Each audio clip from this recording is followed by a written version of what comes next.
Welcome to the Movie Vault for a very special episode. Number 50. I'm your co-host, Ben Stanhope. And I'm your lead host, Zach Leewald. He will definitely be the lead host for this episode, I can tell you.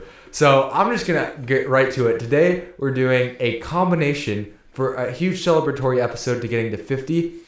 We want to do something special, so we're going to do a combination.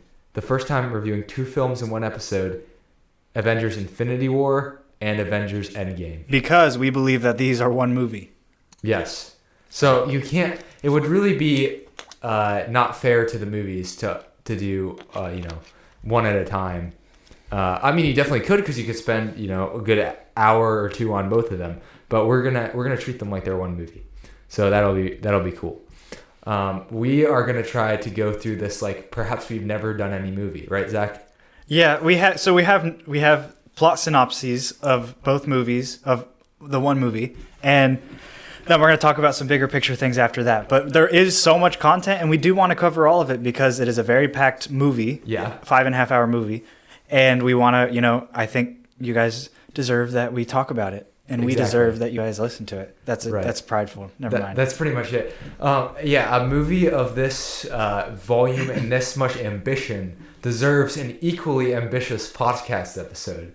So that's what we're doing today. We're going to go through each not exactly scene by scene, but perhaps like sequence by sequence maybe. And we're going to give our thoughts on each one. Go all the way through the movies, and then, like Zach said, we'll hit on some big picture things. So there's no time to waste. Why don't we get started, Benjamin? All right. So I'm going to read the paragraphs, and then we can just talk about it. So the first part, we're going to start with Endgame. No, just joking. We're going to start with Infinity War. So the opening scene. Ben, do you remember the opening scene? Yes. How vividly do you remember? So we have a ship, and then Loki's involved in the scene. Yes. And I believe he's trying to is he trying to steal something? No, I'll just read it. Just read it. Thanos and his children, Proxima Midnight, Ebony Maw, Corvus Glaive, and Cold Obsidian. Those are Thanos' 4 children. Did not know their names. Yeah, so they attacked Thor's Asgardian ship, as seen in the post-credit scene of Thor Ragnarok. They're in search for the Space Zone. And it's in the Tesseract that Loki stole from Asgard, also in Thor Ragnarok. So Thanos already has the Power Stone, you learn, and after he decimated Xandar, and the Power Stone was stored there after the Guardians gave the orb to them at the end of their first movie. So it doesn't show that Xandar's destroyed; they're off screen, right? But then Thanos' army defeats the Asgardians, also off screen, and then all of a sudden you see Loki and Thor both trapped by Thanos, and then Hulk gets in a fight with Thanos, gets destroyed. Loki gives the Tesseract to Thanos in exchange for Thor's life, only for Loki to be killed himself, and because Thanos anticipates Loki's attempt to betray and kill him. But before Corvus Glaive kills him, Heimdall uses the power of the Bifrost to send Hulk to Earth, and Thanos and his children depart just after Thanos uses the Power Stone to destroy the ship, leaving a mourning Thor behind and stranded in space. Credits to IMDb. Yes. So this scene, I remember watching it for the first time, and I will say Loki dying immediately right off the bat was pretty crazy. I mean, the thing always about Loki dying though is like I was sort of questioning whether or not he actually died, and he didn't. Yeah, in a sense he didn't die, but he actually did, and Loki is a beloved character to me. Like it's very strange because in a couple of the movies he's actually the villain, but in a couple of the movies he's more on the good side, and I think with a series that maybe one of the weaker points is that we only see one villain per movie, which is perhaps what elevates these movies a little higher. We get to explore the villain more. Loki was a sort of a consistent thing that we got to see grow, a person we got to see grow and evolve. And so to have him end immediately in the most important, movie was a little bit sad. But on second viewing, I don't think it was as sad because I was more excited about what was to come. Yeah, I think starting off the movie, this scene was intense. Yeah. Not only because Thor died, but also Loki died, but because Heimdall died too. Oh, yeah. And it was also like, you come on and you see Thanos has already defeated so many characters off screen. He defeated Xandar and he defeated the Asgardians off screen. And then right in front of you, he defeats Hulk, beats him up in like 30 seconds, and then kills Loki and then kills Heimdall. That's the first 5 minutes of the movie, or 10 minutes of the movie. And this shows you how powerful Thanos is. Yeah, one of the best parts of the movie is the Thor. I keep saying Thor, the Hulk versus Thanos fight. Because they're about the same size. Normally you'd be like, yeah, Hulk is stronger. No, but Thanos is stronger. Mm-hmm. And they're punching each other, and Thanos does like a backbreaker on him and literally knocks him out. So, and that was cool because Hulk was still stuck in his Hulk form, I think, since Ragnarok. Yeah. And we also get to see the children of Thanos. Do we really see the children of Thanos in any movies before this? No, they're only in Infinity War. Okay. So these characters...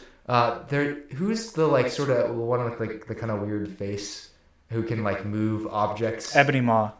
He's like the Squidward. He's like the leader of the children of Thanos. And then the other ones I wouldn't even necessarily be. I know there's one that's kind of bigger and there's one that's a female. But I wouldn't necessarily be able to pick them out as easily. But they add an interesting element to where Thanos definitely loves. He's so powerful, but he loves that there are underlings, and often he makes them do things before he does them, even if he could do them. Like he sent out Loki to New York. That was him. And he did something else in the second one. Or was he just saying that? That might have just been a response for him grabbing the gauntlet. Yeah, but like we'll see with Gamora and Nebula, his sort of twisted relationship as a father figure, quote unquote, for them, and how he sort of abuses that to get. We'll have to talk about what he's trying to get out of that, and it might just be that he's manipulating people, but it seems to be for as moral as this. Or I hesitate to call it moral, but Thanos makes a moral argument for, when I use morality in this sense, I'm using it as a neutral. Obviously, if we're talking about morality as an ideal, there's like an objective morality, but Thanos is making an argument that his morality is the objective morality. Yeah. And some of the best lines in the movie come from Thanos in this first scene or sequence, where I think one of the first lines he says is, he's like, like, you can dread it, you can run from it, but destiny still arrives. Or he says, I have arrived. And then after that he's like, Loki says, I give you my undying allegiance, or something like that. And he goes, undying, you should choose your words more carefully. So Thanos is a very calculated type of guy who has his morals, whether they're good or not. But you can tell he's not just acting out of emotion like a lot of supervillains do. He's acting out of reason and logic, and he has a plan. But he does seem to have that superiority complex where he has to have people around him. But then at the end, at the end of this movie, spoiler, blah, blah, blah, he's alone. So I think he's also fine with being alone. But Thanos' character is the reason why I love this movie. It's my favorite Marvel movie, is Infinity War. Yeah. And we'll have the whole, was Infinity War Endgame the better half of the movie? And that'll be interesting. I think I would agree with you, though, just off the bat, that I do like watching Infinity War a little bit more than I like watching Endgame. Mm-hmm. Yeah. And... yeah, I think it was a strong entrance for Thanos. Yeah. After his 2 short-lived post-credit scenes, finally getting into this, especially with that ominous post-credit scene of his ship approaching Thor's in the post-credit scene of Ragnarok.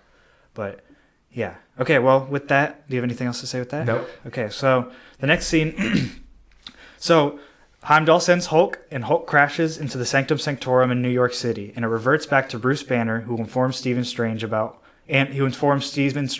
Wong about Thanos' impending arrival. Then Strange and Banner contact Tony and brief him about the Infinity Stones and Thanos. He realizes that he must find Vision to protect the Mind Stone embedded in his head, and then Stark realizes he must make contact with Steve Rogers to find Vision, who has gone off the grid with Wanda. But then Ma and Obsidian arrive in New York with the ship, and the Time Stone, they seize the Time Stone from Strange and Stark, and then Stark, Strange, and Wong and Peter Parker confront them, fight them, and then having been traumatized by the defeat at the hands of Thanos, Banner finds himself unable to transform into the Hulk and help him in battle. And then Ma incapacitates and captures Strange. And then Stark and Parker pursue the spaceship while Wong stays behind to protect the Sanctum Sanctorum. And then Banner contacts the rest of the Avengers. There's a lot going on in this sequence of the movie. Yes. Man, this will be a consistent thing. There are a lot of characters coming together in this movie, and a lot of just pieces. And we get to see like who kind of works together. I guess is kind of like who kind of bonded the most among the Avengers, and some people aren't even officially part of the Avengers, or maybe have had very little contact with the Avengers previously to this. Yeah, and you right off the bat, you said who works well together. Steven and Tony don't work well together. No. Right when they meet each other, they're calling each other names and getting in each other's face, and just two big personalities, typically prideful guys. Who've had they've already clashed before over things, and they haven't reconciled from the whole Civil War, Sokovian Accords. Yeah, well, so you're talking about Steve and Tony.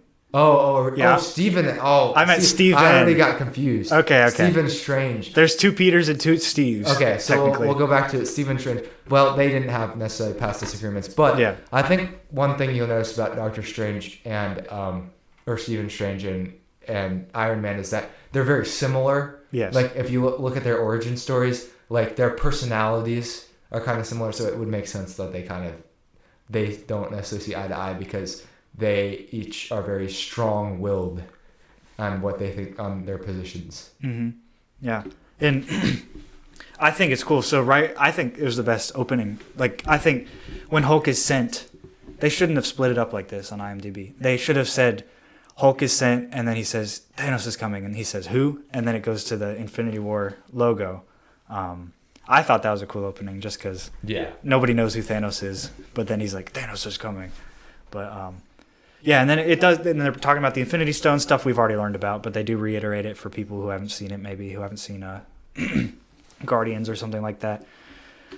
Yeah, and then Hulk can't become Hulk. That's an interesting point in the movie. Yeah, and this is after Ragnarok, where he can't become Banner, right? Yep. So now he's having the opposite problem that he had. I never thought of that. Yeah, that's something that I thought of. Maybe I didn't necessarily thought about it too much, but I was like, so this is like the natural polar problem. So which makes sense to something that happens in Endgame that we'll get to. Kind of, but they skip over it. But we'll get into that. Yeah. But yeah, and then it was it was cool to see these characters meet.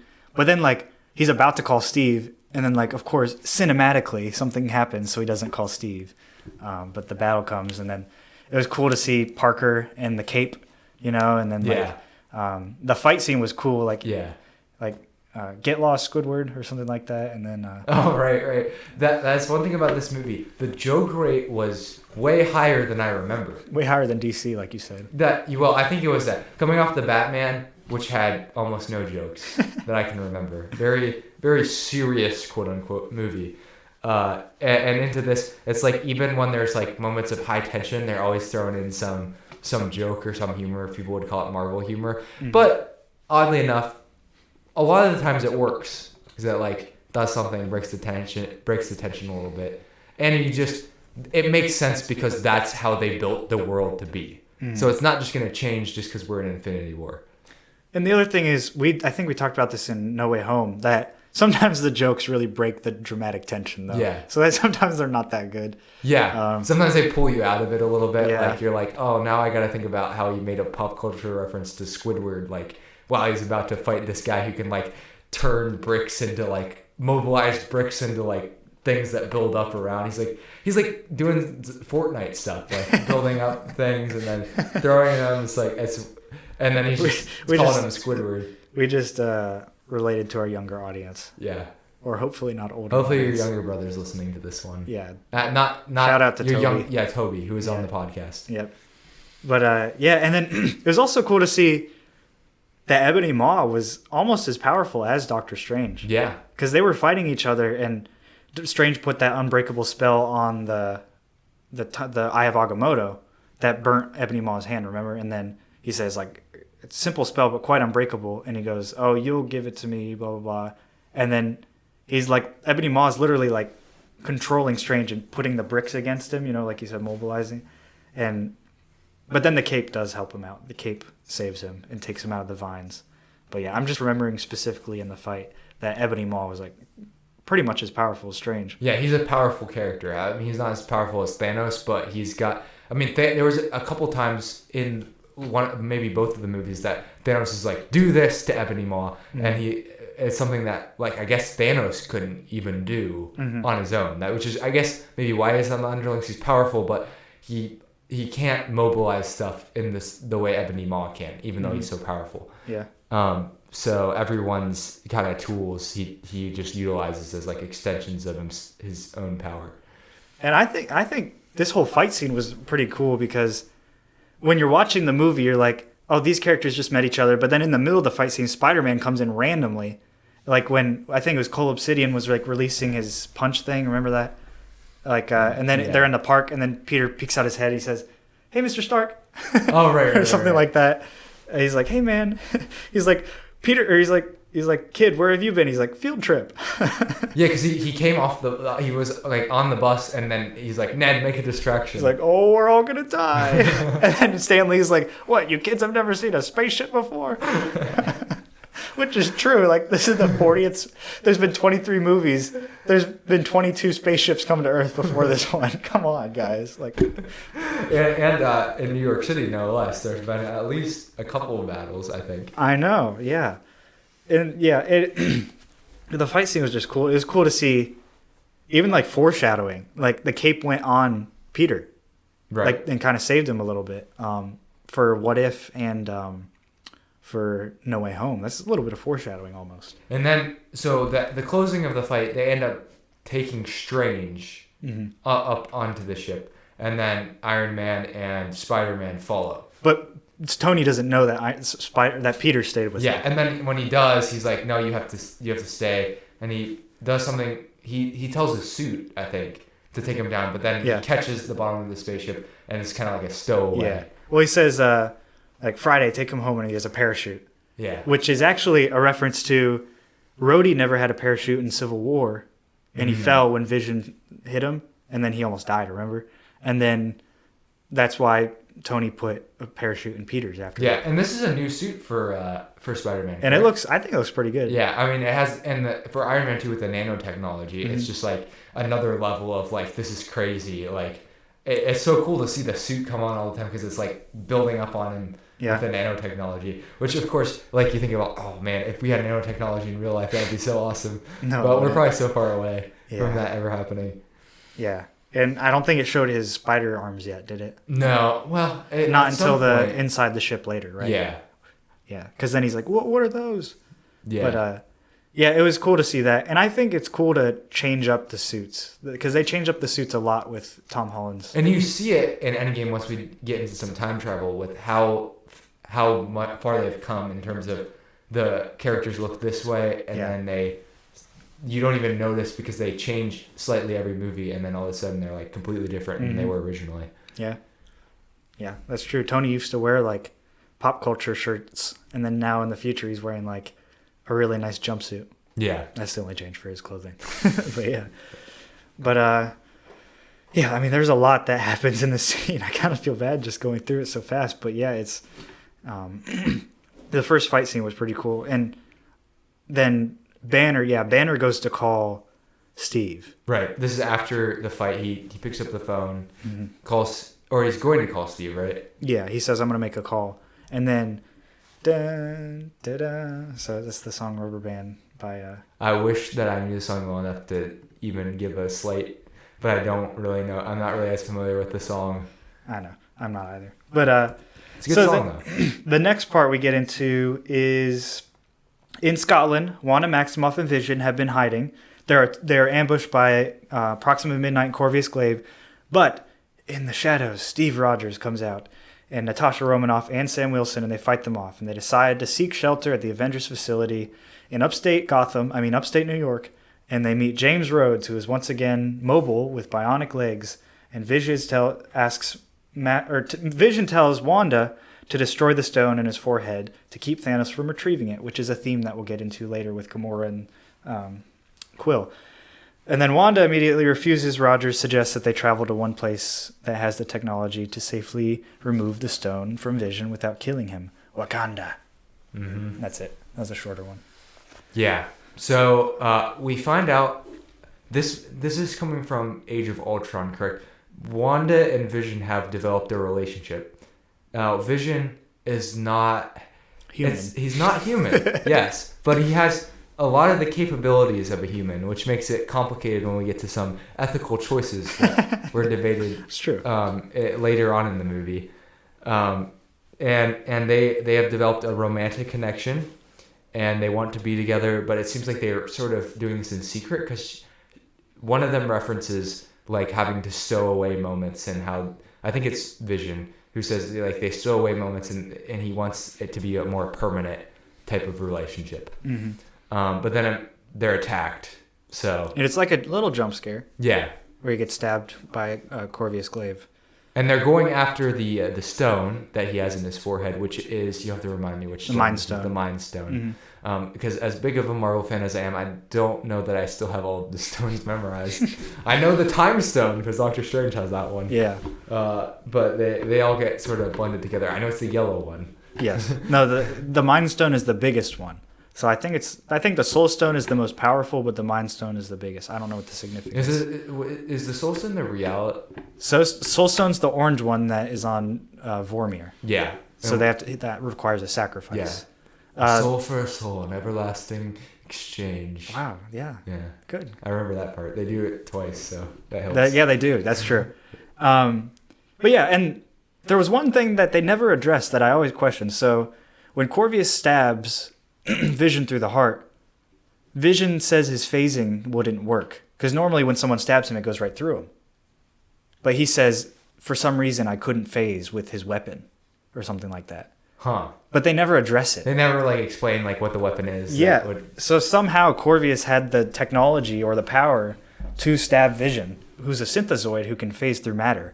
So I'm not sure how you get to that point where you can get a weapon to defeat that. But of course Thanos would have got his hands on whatever it was that is able to stop that from happening. Yeah, don't question Thanos. I mean, you're gonna have to go talk to the scientists over at Marvel who are trying to make up science and make it consistent, which is something that is very difficult because all this stuff you have to remember is it's not real, but they're still trying to make it sound like it makes sense. So it's almost impressive that they're able to do so. Yeah, almost, because it really doesn't make sense in their explanations. Yeah. It's kind of pointless. But they try to make it so complicated that you don't think about it that much. Yeah, and we don't, because there's fighting. Yeah. But after seeing Black Widow, though, I think it kind of added to Infinity War a little bit, because you get to see Black Widow, you get to see Natasha at the end of her movie with her vest, her green vest that her sister gave her, and with the new haircut, right? The hair dye. Mm-hmm. So then she comes into this movie. You're like, originally you watch this movie and you're like, why is her hair different? Like, she's probably just hiding, right? And that's why. And then she's wearing that vest. You don't actually think anything of the vest. But and then what's her sister's name? Yelena. Yes. Yes, but then you find out Yelena gave it to her in Black Widow. So I think that adds something to it too.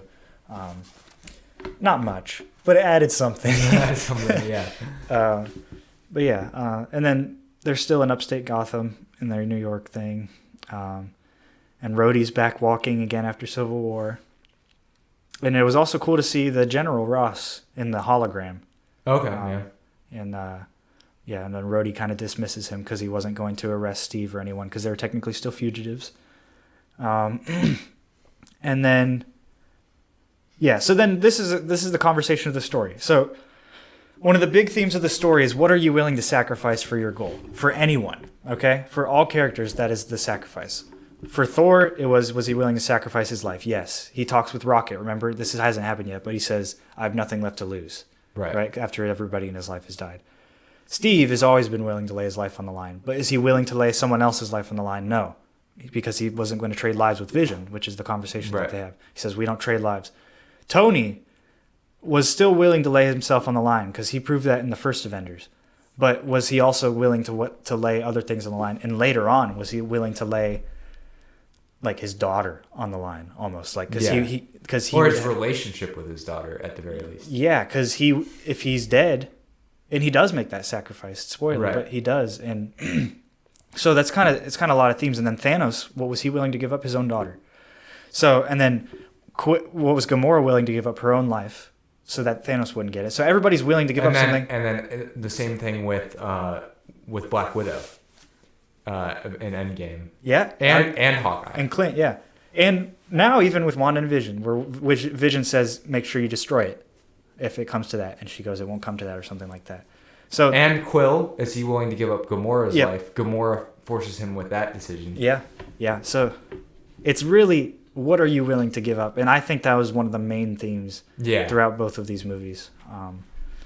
And I guess we could talk about it in each one, but for this one specifically, like, that would be tough. Like, for anybody. How do you? It almost feels like the dumb question that they give you in psychology classes or ethics classes, where you're like The trolley is it the trolley paradox problem? Yeah, where you have 5 people who could die if you go turn the trolley on. You have 2 sections. You have to make the trolley go one section, or that's not what they call it.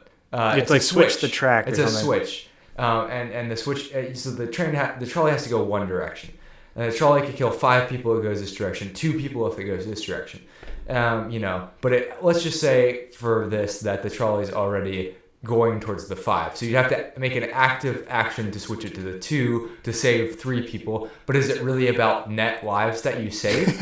Is by taking an action, then you're actively killing those people. But if you passively don't do anything, are you still doing something? And it feels like this is one of those situations, because that in some ways I would look at that argument and be like, well, that's dumb. Like, no, like, what are the chances you're ever going to be put in that situation that's that grim? But this seems like one of those situations where almost any direction you look, somebody loses a life, and it feels like you're somewhat responsible for that happening.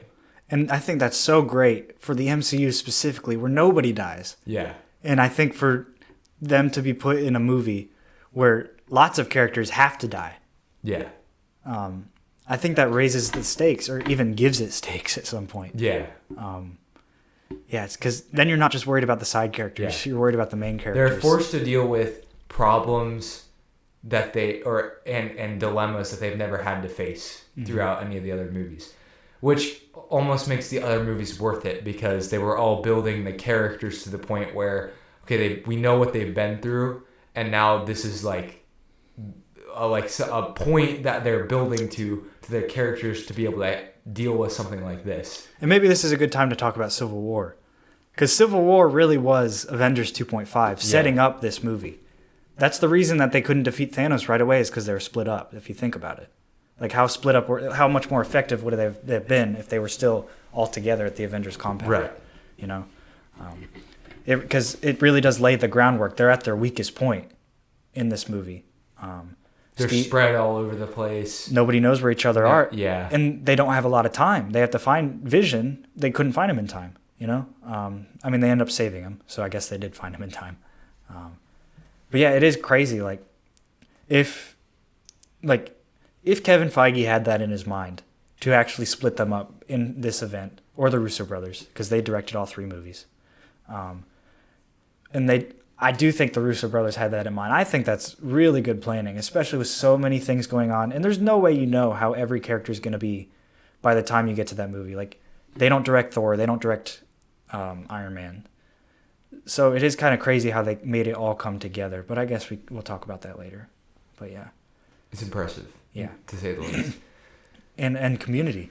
Yes. Yeah. And to think that these guys started off with a show like Community, which is like high stakes but also extremely inconsequential at the same time, because everything is like so ridiculous and sort of campy, but in a like extremely complex and lovable way. But then somehow that translates to something like this, where the stakes are higher.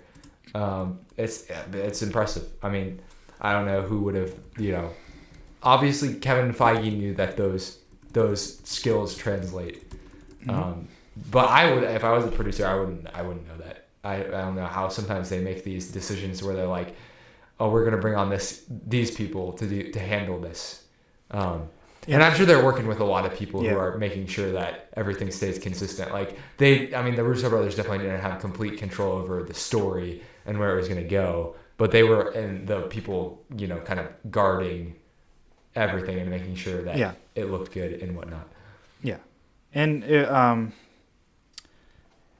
the Russo brothers, I think, are just good at that in general, because then there's also Arrested Development. Yeah. And all three, like these movies, Arrested Development and Community, they're just so good at intertwining different stories. Right. That could be unconnected, like by themselves. And with Community, the impressive part is that they would always call back to elements that you thought were in a normal show, they would have happened, and then the characters would just like not even acknowledge that they happened. Mm-hmm. But in Community, everything is somehow an important building point, like 5 episodes down the road, and you just would have not have thought that would be the case based on like other experiences with TV shows, which makes you want to pay attention. Yeah. So, and theorize. Mm-hmm. So I guess they're perfect candidates to direct these movies. So, but yeah, okay. I guess we can move on because we're not even close to being halfway.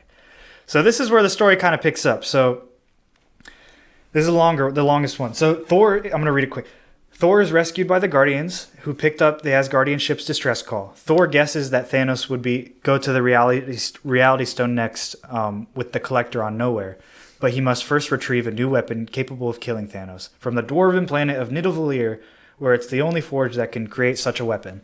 Then Thor orders Rocket with him to Nidavellir with Groot, while Peter, Gamora, Drax, and Mantis travel to Nowhere. On their way there, Gamora talks to Quill, once again going into that sacrifice theme, making him promise to kill her if the situation presents itself. Quill reluctantly promises. In Nowhere, Thanos ambushes the Guardians, having already retrieved the Reality Stone and creating an illusion of an intact Nowhere where he trapped them. He captures Gamora after a crucial moment when Gamora begs Quill to kill her, using the Space Stone to escape. Thanos reveals that he knows Gamora already knows the location of the Soul Stone, and he tries to pry information from torturing Nebula. Nebula escapes and signals the remaining Guardians to meet her on Titan, where Thanos' home was. Thanos and Gamora travel to the planet of the Soul Stone, Vormir, where the Red Skull, the Stonekeeper, informs him that retrieving the stone carries a heavy price. It can only be retrieved by sacrificing, again, the life of someone he truly loves. Despite his reluctance and Gamora's ignorance, Thanos tearfully throws Gamora off a tall cliff towards her death and is granted the Soul Stone. Very, very intense. I think some of these scenes are literally the most important parts of this movie. They bring an added level of meaning to the movie that you wouldn't have. And I guess I'll expound upon those ideas, but I don't want to get too far ahead of myself. Mm-hmm. So we start with the split of the Guardians, right? Yeah. So first they hit Thor.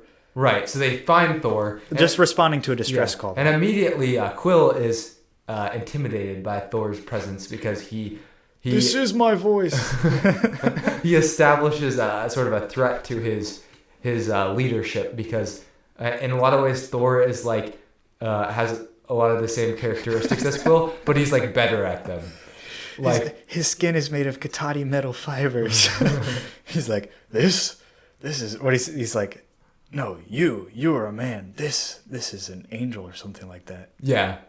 Drax is like complimenting, and Quill is naturally sort of insecure. So, and Thor isn't even necessarily trying to challenge. That's just the way that Thor is. Thor's just being himself. He doesn't care. And Thor does understand though, like what they need to do. And he has to sort of force Quill into it, but eventually Quill agrees. I believe we get to see teenage Groot, who spends too much time playing video games. He's like, I am Groot. Whoa, language. The Groot thing somehow works really well. It shouldn't work, but it does. It's funny. Yeah. And so they go off on their own ship, and then we go to Nowhere. And in Nowhere, man, so many things happen. Because I think they think they have a good plan, and then they just find out that it's just not. They didn't know he had the Reality Stone already, but... Well, Peter's like, go left, and everybody just goes in, like, right away, because Drax wants to kill Thanos, because Thanos killed his family. We got a lot of emotional situations going on here. And I think, this is my opinion, I think they underdid Drax. Drax didn't even get to confront Thanos, really. Yeah. I think Drax is a character since the first Guardians of the Galaxy, they've kind of fumbled a little bit. Yeah. Because in Guardians 2, Drax just wasn't.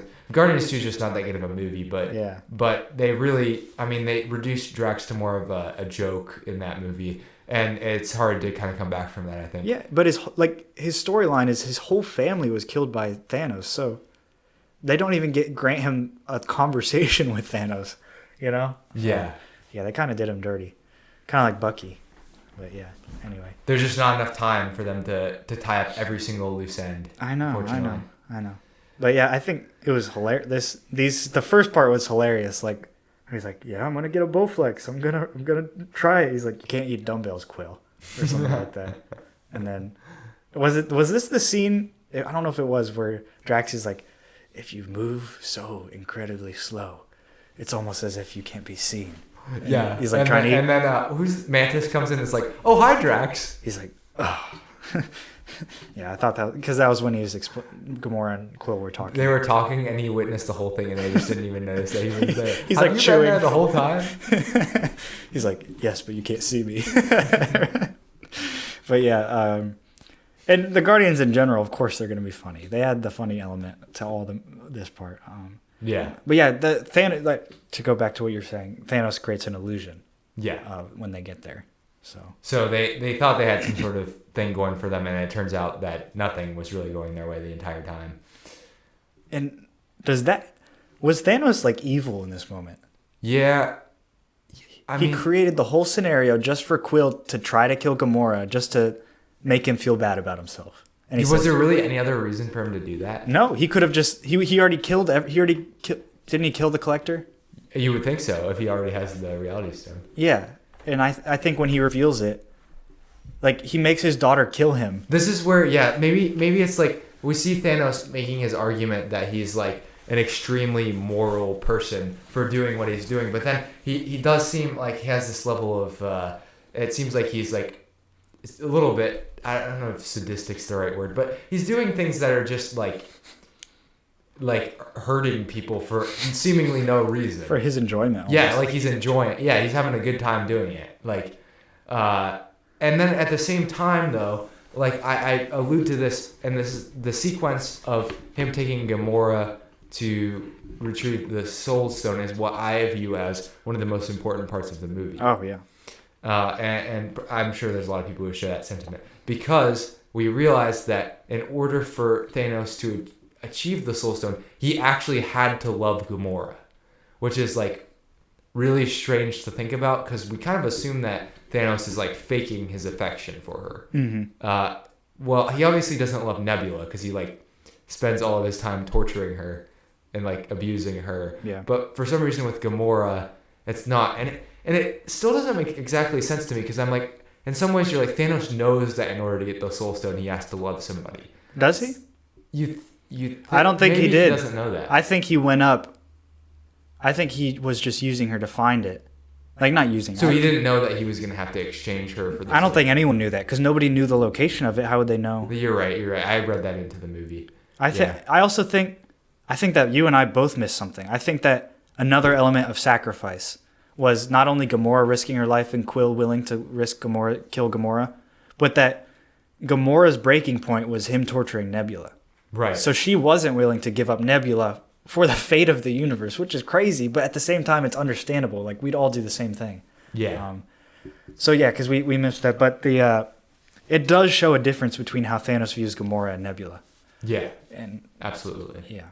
And that scene is really, I mean, in a weird kind of twisted way, it like Thanos is like tearing up, like he's showing that he loves. But then at the same time, you're like, but how cold-hearted is he that he can just throw her off the edge of the cliff and just... What was his line? It was a great line. He said, was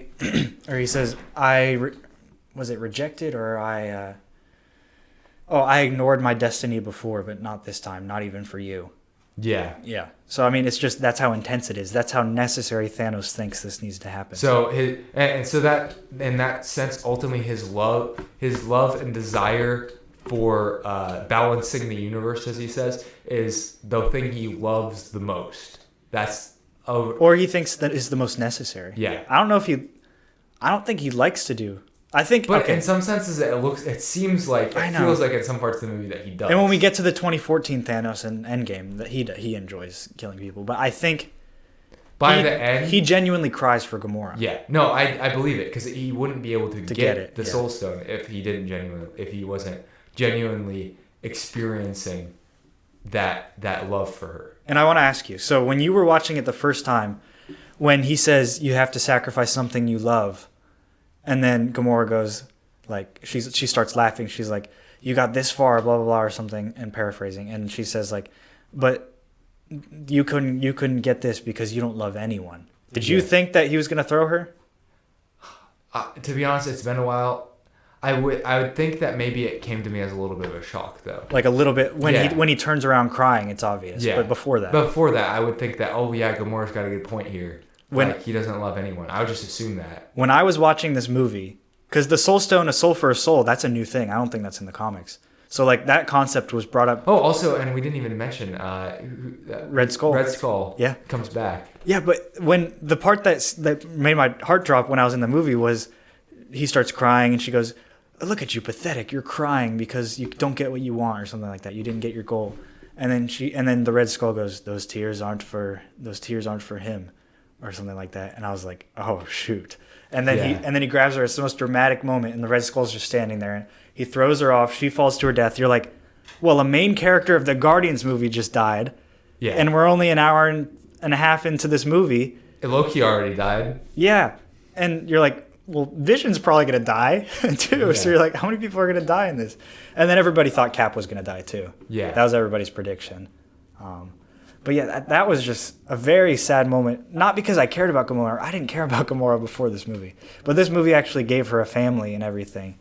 And you get to appreciate her story a little bit more. Yeah. I think her and Nebula both, you get to experience. I mean, they are very key pieces to the story of characters who aren't necessarily even central to their movies that they were in. Yeah. I mean, Gamora and Nebula are both fairly important in the other movies, but this really ties together. Okay, this is why they were connected to Thanos. This was the point of the story, so that we could have these moments, and it builds an Endgame in a completely different way. And I think this is really philosophical, but I know the Russo brothers meant this. So Thanos was willing to sacrifice. He was the only one willing to sacrifice, and he says this so many times. He says, "I am the only one who knows this." When he brings later on, he'll bring Gamora to his throne on his ship. And they'll sit next to his throne and say, she's like, I heard that you hated it here or something like that. And she'll be like, yeah, because blah, blah, blah, we were abused, blah, blah, blah. And then, what was the specific thing I was going to say? I can't remember. But Thanos was basically like, he loved her, but it was also like super, super sad because he loved her, but he was also manipulating. So it was like a very complicated thing, but he was the only one willing to sacrifice someone that he loved. Steve wasn't. Wanda wasn't. Eventually Wanda was, but Time Stone, so. And then, nobody else was willing, which is why Thanos wins. Yeah. So yeah. I think that's important because that's subtle. Nobody talks about that. Yeah. It's not clearly stated like in every other Marvel movie. It's a subliminal thing, but it does mean something. I think they meant to do it. But yeah, that was a very, like you said, I think I agree that it was one of the most important parts of the movie. Yeah. Because this movie has to be built on that Thanos is sort of different than other villains in that there's some level of, like I said, twisted relatability within his like superiority complex and his, seemingly extremely unethical. I mean, he obviously would argue that it's actually unethical to not believe what he's going for. But you have to understand why he's doing these things in order to really appreciate the movie as a whole. Mm-hmm. Like he's not just somebody who's just like, I mean, there would be no point for him to go through all this effort if he didn't really believe in what he was doing. He's not just, committing a genocide. I mean, I think you could consider it a genocide, right? He's not specifically killing one. There's a randomization to his genocide, I guess. It's serial killer. Serial killing. I don't know. Half the world. Half the universe. I don't know what technical term, because I think genocide you'd have to pick pick a specific group of people, or he's not. He's leaving that up to. Well, he picked all people, so that's genocide. Yeah. Okay. Yeah. He picked living things. Right. I guess that's just. I guess how specific do you have to be? Yeah. Right. I think genocide's fair. But yeah, I mean that's kind of where the turning point happens, and you're like, okay, yes, Thanos is a good villain, like a good villain, not good, but good. Right. Yeah. Like he'd be up there in the Heath Ledger Jokers. I mean, he's way different. Like the whole thing about the Joker in The Dark Knight was that he didn't really have a point.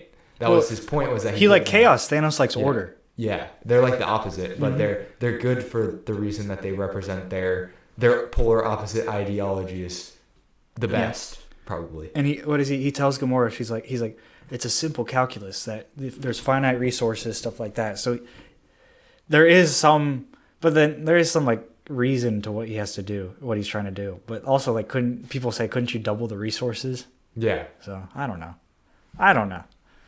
Maybe there's limits to the power of the Infinity Gauntlet. Or wouldn't naturally, if it really did get to that point, there would be nature wouldn't be balanced. Would sort of deal with the problem through famines and droughts and it would be so that's what he's trying to say. He's saving people from experiencing, but by doing that, he's like preeminently killing them. Yeah. And I think, the next part, it reveals why Thanos does that, because he avoided it before, which goes back to his line of, I've ignored my destiny before. Okay, the next part. Ready, Ben? Yep. Good? Okay. So Stark and Parker rescue Strange from Maw's torture chamber, and they launch Maw out of the ship, killing him. Strange believes that they should retreat to protect the Time Stone, but Stark disagrees. He believes that they should go fight Thanos on his home turf like they've done in the past, instead of retreating. The three leave to confront Thanos on Titan, and they meet up with Quill, Drax, and Mantis, and they end up getting together, formulating a plan to remove Thanos' gauntlet. While discussing their tactics, Strange uses the Time Stone to view alternate futures and tell him that he's seen 14,605 of them, only one where the Avengers win. Thanos teleports to Titan, where after a brief conversation with Strange, meant to distract him, the group engages in a hand-to-hand combat, and they manage to subdue him. But Mantis is able to calm Thanos down. Peter and Tony attempt to try to pry the gauntlet off his arm. Quill and Nebula, who arrive on Titan during the battle, deduce that Gamora is dead, and an enraged Quill retaliates, hitting Thanos, breaking the group's hold on him. Thanos takes the gauntlet back and defeats the group, threatening to kill Stark unless Strange gives him the Time Stone. Strange does so, and tells Tony that they've entered the end game. Thanos adds the Time Stone to the gauntlet and departs from Titan. Wow. Yeah. Yeah. Now this is where some of the more controversial things happen. Mm-hmm. Are you a Team Quill? Well, I mean, I feel like Team Quill was a bigger thing before people knew what actually happened. Like, if there was really only one scenario where they could win, then I guess this had to happen, right? Well, he looked at it after it happened. No, he looked at it before it happened. Wait, did he? Wait, hold on. Yes, he looked at it before that happened. Dang it, you're right. I'm not Team Quill, though. That was dumb. Well, yeah, it was dumb. He was acting out of emotion, and he made a bad decision. Because, I mean, I guess you could look at it like, well, fate knew. So none of those scenarios. Well, anyway, I don't think that matters as much. You're right. Quill was dumb. He was being an idiot. We're trying to think of it timeline-wise. Yeah, I think it's once you start factoring in the 14 million possibilities, you're like, well, are possibilities that, like, Quill didn't hit him, but somehow it still didn't work out, I guess. But then there's also, that timelines can diverge from Loki. Yes. So that can get confusing. And there's multiverses. There's no way to really understand that stuff. It doesn't make sense. Yeah. As much as they try to make it make sense. Yeah, probably not Team Quill then. I'm not. Especially since he was about to kill Gamora a scene ago. Yeah. But, yeah. Okay, so the beginning. I know, I forget too. There's a lot of content, guys. Ben and I are trying to keep our throats not from drying out. Yes. So, Strange is being tortured by needles by Ebony Maw. Oh, yes. We skipped over a lot. I skipped over a lot in my head. So, yeah, we have to go back before Thanos even is confronted. So, then Stark finds out that Peter's on the ship. And Peter knows about this movie called Alien. It's a really old movie. and he says we should do an alien trick. I actually think it's Aliens. Aliens, you're right. The second one, yes. Yeah. And then he goes, Stark's like, all right, no more pop culture references out of you after this. But they decide to suck him out of the ship through a vacuum. It makes sense. It's smart of Peter. That's why he's in his school. So they do that. Then this is where you have your second confrontation between Strange and Tony, who are really the two federal heads of the MCU, if you think about it. Yes. Because Strange is now the anchor of the MCU. Tony was obviously the first anchor. Which is kind of wild to think about. Yeah. Yeah, we'll get to because that. they're the same type of person. Yeah, well, I guess it makes sense then. Huh. Yeah, But it's like when Doctor Strange came out, I don't know that people thought, oh, this guy's gonna anchor. No, they the didn't. Universe. But then he got built up with his power. Right. So, but yeah, and then they're talking about where they should go. Like, Strange wants to retreat, and then Stark wants to go to his home turf. So Strange wants to protect the Time Stone. That's what he swore an oath to. And then he tells them, "I'm not going to hold back from killing you guys over protecting the Time Stone over saving you guys. I'm going to protect it first." Tony agrees, so then they go to confront him, and then he gets knighted as an Avenger. Peter does, which is a big arc completed because at the end of Homecoming he rejects being the Iron Spider in the Avengers. So yeah, that was pretty cool. Man, my throat's starting to hurt. Getting far into this. Get some water. But yeah, so then it was cool actually because on the ship the Guardians break in because they were going to confront Thanos because they see his ship, so they confront him. Well, they think that they're enemies. That Strange, Yeah. Spider-Man, and Iron Man are enemies, and then they kind of are like, "Wait, you're fighting Thanos? Oh, you're fighting Thanos?" Well, what does he say? Where is Quill from? I forget. Earth, right? No, he says, "Are you from Earth?" And he's like, "Yeah, no, I'm from," and he says like a state. He's like, "That's on Earth, you idiot," or something like that. Maybe it's Missouri. I can't remember. Yeah, it was Missouri. It Missouri? was. Yeah, he's like, "I'm from Missouri." He's like, "That's on Earth." He's like, "You know Thor?" He's like, "Yeah." He's like, not that good looking or something like that. Yeah. I can't remember the exact. Well, what lines. is the joke? No, I have to go back to this because Thor is explaining who the Avengers are to the Guardians of the Galaxy. He's like, Yeah. "They're Earth's mightiest warriors," and Mantis goes, "Like Kevin Bacon?" That was Oh yeah. That Yes. was a joke you could only appreciate if you watch Guardians of the Galaxy Yes. and 2. And I thought that was so funny for some reason. Yes, I did. There's a lot of Kevin Bacon references. There's 3, because then they talk about it later. But actually, wait, do they even talk about in this? Do they? Yeah, they just have a brief. They don't even talk about discussing tactics. Okay, yeah, it just says they discuss tactics, but there's a whole funny conversation between Peter, Tony, and the Guardians, right? Right.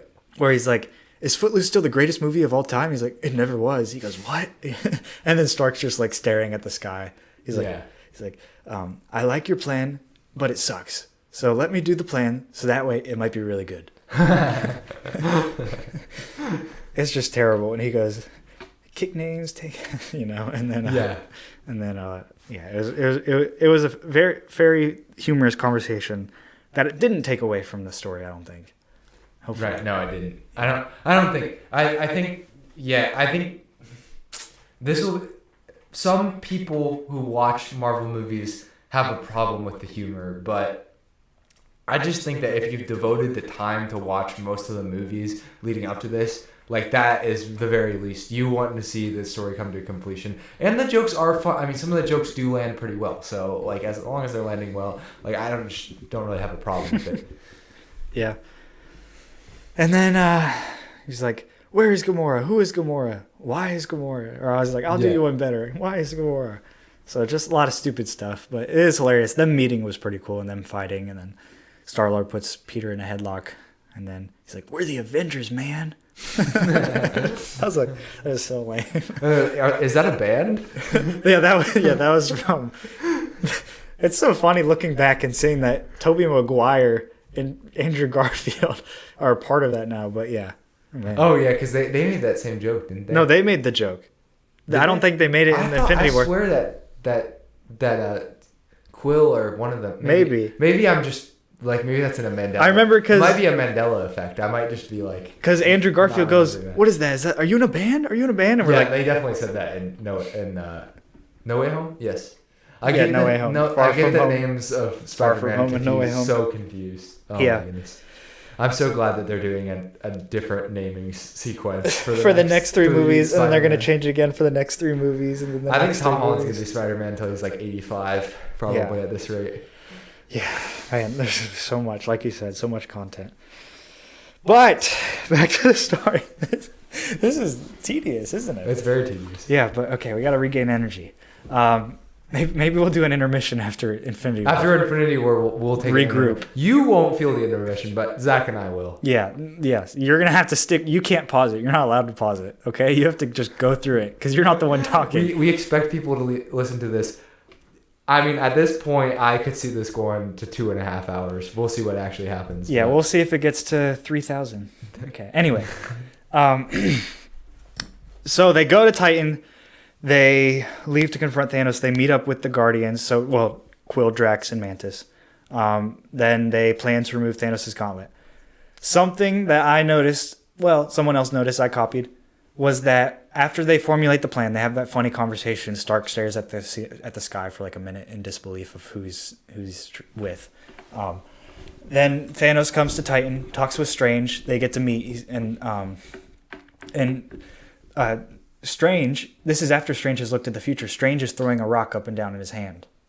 In Endgame, when the three big superheroes, Tony, Thor, and Steve, are approaching Thanos, 2014 Thanos is doing the same thing. Oh. So I think he saw that and he mimicked it. And that is just like a really, really incredible nod to the middle of this movie to the end of that movie. I just thought that was cool because obviously you've seen that. Someone else had to point that out to me, so that was cool. And then he goes, they talk, blah blah blah. He wants the time stone. He's not going to give it to him, and he says, "You'll find out that we'll protect this place or whatever." And then drops a giant rock on him. Tony does, right? I think. Tony pushes the giant rock on him, and then he turns it into butterflies. And then Peter's jumping at him with the webs and like kick, punch, kick. And then Drax comes up and stabs him. Mantis, I don't know what she's doing. And then I think Peter gives him the middle finger and jumps through a portal. And then who else is there? There's so many things in this. And then it was cool to see them using the portals. Like Strange would have Peter walk on those, the hand things that Strange does. Yeah. Like he set those up so that Peter Quill could jump on those. They're kind of using powers, but Strange was much more powerful in this movie than any other movie. Right. Yeah. Yeah. Compared, because he had extra powers in this movie where he didn't have in his other movie. He had the whips. I think he had a sword, right? Probably, yeah. A sword, and then he duplicated himself. Yeah, he did that. I don't know. He was just much more powerful, and then he sent these giant waves against each other, and him versus Thanos was a very big, intense fight. Lots of butterflies everywhere. There's a lot of butterflies in this movie, in bubbles. In bubbles, yeah. It's like, you know what? Yeah. So. Because that's what the reality's done, right? Yep. Yeah, it can turn into anything they want. So that was cool. So then at the end of that fight, they get him down. That would have been a really cool silhouette of them getting him down. They all have a different piece. Mantis is on his head. Drax is on one side. I keep knocking down with my hands. Drax is on one side. Peter's got his gauntlet with Tony. They almost got it off. He's like, "Where's Gamora?" Obviously, he punches him, gets out of the trance. Thanos regains his strength, gets it back. He fights Tony, right? Breaks his helmet off, and then stabs him. And then he's about to kill him, but then Tony gives the time stone. Stephen Strange gives the time stone, right? I'm trying to remember. Yes. And then, remember Zach. Yes, so then he gives up the time stone. He says, "We're in the end game. It was the only thing that could happen." And then Thanos leaves. So, but in there, Thanos describes his backstory of why he needed to do what he needed to do. And that was because his home planet, Titan, was actually like destroyed through famine because he didn't. Nobody saw that the overpopulation was going to happen, but then it did, which is fair. Like for a singular planet, that's fair. So, yeah. It's fascinating. Lots of things happening. I'm also realizing that when I was watching it for a second time during this part, I was tired the night I was watching it, and I think that I might have actually been asleep because some of the stuff I'm like, wait, did that happen? So well, I was looking at Ben's face like, are you going to add anything? I actually must admit that I do think I might need to go back and rewatch the scene. Won't do you guys any good, but fortunately Zach remembers most of it, so he can give you a pretty good, accurate depiction of what happened. I've obviously seen it because I've watched it before. Yeah. But I think I got myself awake for the end, so I shouldn't be so lost. Yeah. Okay, there's only one big part left. Ready? Yep. Okay. Oh, man. Okay, I'm going to be honest. In my regular life, I don't talk that much, like, throughout the day. Like, some days I go out not saying a word, like, throughout the whole day. So I'm going to lose my voice by the end of this, just so you guys know. For you guys. I never stop talking, so I won't lose my voice. But that's a good thing for Ben, not for me. Okay. Thor, Rocket, and Groot. This is the best, my favorite part of the movie. So Thor, Rocket, and Groot. Not this specific part. Okay, I'm just going to go. Thor, Rocket, and Groot arrive on an abandoned and desolate Nidavellir. Thor is puzzled because the giant forge is inactive. Then, Peter Dinklage. Giant Peter Dinklage. Was that rude? Peter Dinklage, we apologize if that was rude. No, I mean, was casting him in that? Well, I don't know, because I feel like he's always casted. No, because they make him a giant. Is that in the comics? I'm wondering. I don't know. Okay. Anyway, I would know the very least about what it's like in the comics. Yeah, me too. But the thing is, Peter Dinklage is awesome. So great casting. Good job, guys.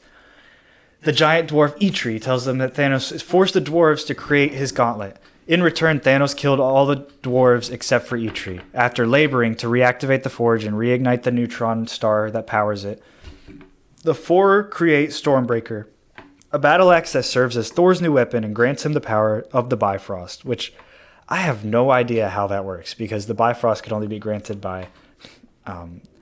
Anyway. Meanwhile... It overrides whatever the old protocol for getting the Bifrost. I don't know, because I thought it had to be controlled by Heimdall, but anyway. Well, he's dead. So yeah, but maybe that changes it. Yeah, but what? Anyway. Meanwhile, the Avengers arrive in Wakanda and task Shuri with safely extracting the Mind Stone from Vision, which turns out to be a waste of about 5 minutes of dialogue. Thanos' Outrider army arrives and begins attacking Wakanda, and the Avengers, alongside with the Wakandan armies, led by King T'Challa. Which you have to admit, I mean, the Wakanda war chants are so cool. Mbambe. By the way, the war chants, the writers and the Russo brothers had no idea about the war chants. The actors came up with that. Oh, wow. So like M'Baku and the other like Dora Milaje people. Anyway, they mounted a defense against Thanos' forces. Corvus Glaives infiltrates Shuri's lab and attacks Vision and pushes him out the window. But then the Outriders begin overwhelming the defense armies before Thor, Rocket, and Groot arrive with the Avengers theme to join the battle. And Hulk says, "You're so screwed now." The tide seems to be turning for the Avengers. But Proxima Midnight, Cold Obsidian, and Corvus Glaive are killed very fast, actually. But Thanos arrives for the Mind Stone. A tearful Wanda Maximoff destroys the still implanted Mind Stone in Vision to prevent Thanos from retrieving it. But Thanos uses the Time Stone to reverse the event, so she was willing to sacrifice, unlike Thanos, which is why she's going to be a villain in the next phase, but we'll talk about that. But Thanos uses the Time Stone to reverse the event and pry the Mind Stone from Vision, killing him again. Thor attacks and drives Stormbreaker into Thanos' chest, not head, but Thanos survives long enough to snap his fingers with the gauntlet. On a faraway world, he finds Gamora as his child. It's actually not a faraway world. IMDb, you're wrong. The Russo brothers confirmed that was the Soul Stone. He was in the Soul Stone. In the Soul Stone world, he finds Gamora as a child. When he confirms that he achieved his goal, she asks him what it cost. His answer is everything. Back on Earth, Thor looks as the horror as Thanos and his gauntlet are battered from the effort. What is it? I don't know what that means. And his left arm and part of his chest burn, and he teleports away. Thanos' goal of eradicating half of life in the universe comes to fruition, as we begin to see people disintegrating. And it's odd that they don't all disintegrate at the same time. Well, it's got to be cinematic. Right, yeah. Like, it's not like instantaneous. It's like, oh, I have a bad feeling. And this is where, we'll get to this, but I didn't watch this movie in the theaters. This is something that couldn't have been that surprising for me because, like, almost immediately after, there was, like, memes of people disappearing. Even if you didn't know what was going on, you could kind of infer it, basically, that something happened and some people died, even if you didn't know who it was. Yeah. But that's okay. I mean, that's just kind of how it goes. If you don't go to opening night, which is why I've been fixing that by going to opening night of Batman and things. Yeah, make that person who spoils it for other people. That's me. I'm that person. But yeah, I mean, I can't imagine. I wish I would. The reason I wish I would have kept up with this earlier and been more, or seen this in the theater while having watched most of the movies, which would have been impossible at the time. But I wish that it could have happened, is because the sheer magnitude of watching a movie where at the end the good guys lose, half of the good guys, or maybe more than half of them, like, are just gone, and just being like, and then that just being the end. It's like, it's crazy. It's like, I don't know that's ever been done, like, on this scale. Yeah, on a $2 billion, $3 billion scale. Yeah. Yeah. The highest stakes of any movie ever, right? I mean, kind of. Everybody comes back. Everyone, yeah, I know. But like, stakes for, like, Loki. Knows that they would. I mean, there's no way that you can end like, in some ways it'd be like almost be kind of cool if they just ended the MCU on this. But that would but it also wouldn't be cool because it's it would have been cool. Come on. Yeah, I mean, it would have been daring. It would have been groundbreaking even. But, like, it's never satisfied for the bad guys to win. Yeah. At the end of the day, you do want, but to see some level of the heroes are put up against, like, almost impossible odds to set up the next movie. Now that's really cool, and that's what makes the first half of the movie so rewarding to watch. Yeah, I agree with that, and I think that's what makes the climax of this movie so great compared to most other movies, because you have so much history built into these characters, and then just seeing them all die on screen, it's like, okay, well, this is a pivotal point, isn't it? Yeah. Like, everybody's life has led up to this, so therefore mine has too, to watch this. Yeah. So, but yeah, I guess let's go back to the beginning. So they're on Nidavellir. Eitri the dwarf is there. Thanos has killed him. They made a gauntlet for him. Eitri made a gauntlet. Peter Dinklage does a great job, I think. So Thor has to kind of create his own weapon to kill Thanos that has the power of the Bifrost. Groot uses his arm for the handle. Right. And then Thor's skin has a higher melting point than... Oh, this is what I didn't realize, because he sticks his hand in the star itself? No, he's in the star. He's pulling the thing together, the forge together, to open it up. So he's pulling it together with his giant biceps. And it's shooting this, like, blaze fire from the star through it. Yeah. To melt Stormbreaker, and yet his skin is still perfectly silky. Yeah, that part's where you're like, okay, this is what makes them superheroes, I guess. Yeah, Thor is way overpowered right there, and you'll see that he's way overpowered in the next scene. But yeah, so it's kind of cool to see that, and you're kind of wondering, like, okay, we're getting into the third or fourth act of the movie, and they still haven't made a weapon to kill Thanos. So it's like, all right. I was thinking in the movie the first time watching this, like, let's get on. Like, let's go on. But, yeah, so they do that. They make it. And then he gets the power of the Bifrost. And then Shuri's wasting her time trying to save Vision. But I thought that she was going to save, like, a hard drive. That was my theory of Vision. But she never... Like, why would they put that in the movie? I'm actually wondering. I don't know.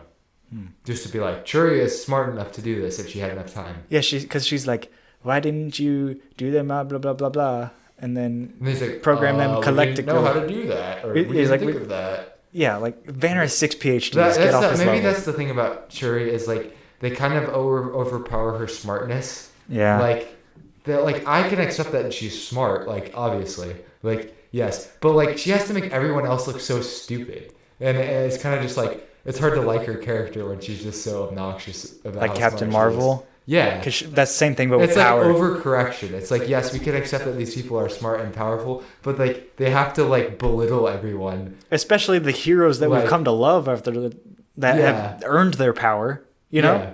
And it's like they're trying to do too much too quick. And it's okay that she makes snarky remarks sometimes, but it's just there's really not a lot about her character that's ever been super likable, is maybe the problem. So she doesn't really earn the ability to like make a joke like that to diminish somebody that has earned the respect of the audience. Yeah. Would much rather hear Chadwick Boseman talk as Black Panther. He's a very likable character. Rest in peace, though. I mean, that's sad. That's sad. I don't know how they're gonna do that movie. I still don't exactly know where they're gonna go. Nobody knows. That's a huge loss. Yeah, I know. But obviously, I think they knew about it before most people knew about it, so they had to have some sort of plan. Mm-hmm. I would think. Yeah. And then we get the great scene, "Bring me Thanos," where Thor arrives and they're getting overwhelmed by the Outriders, and then he says, "You're so screwed now," and Steve smiles.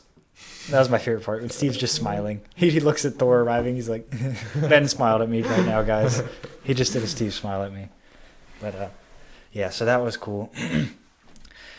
Now Thor's on a hunt, though. Thor is out to get the guy who legitimately killed his brother and half of his people.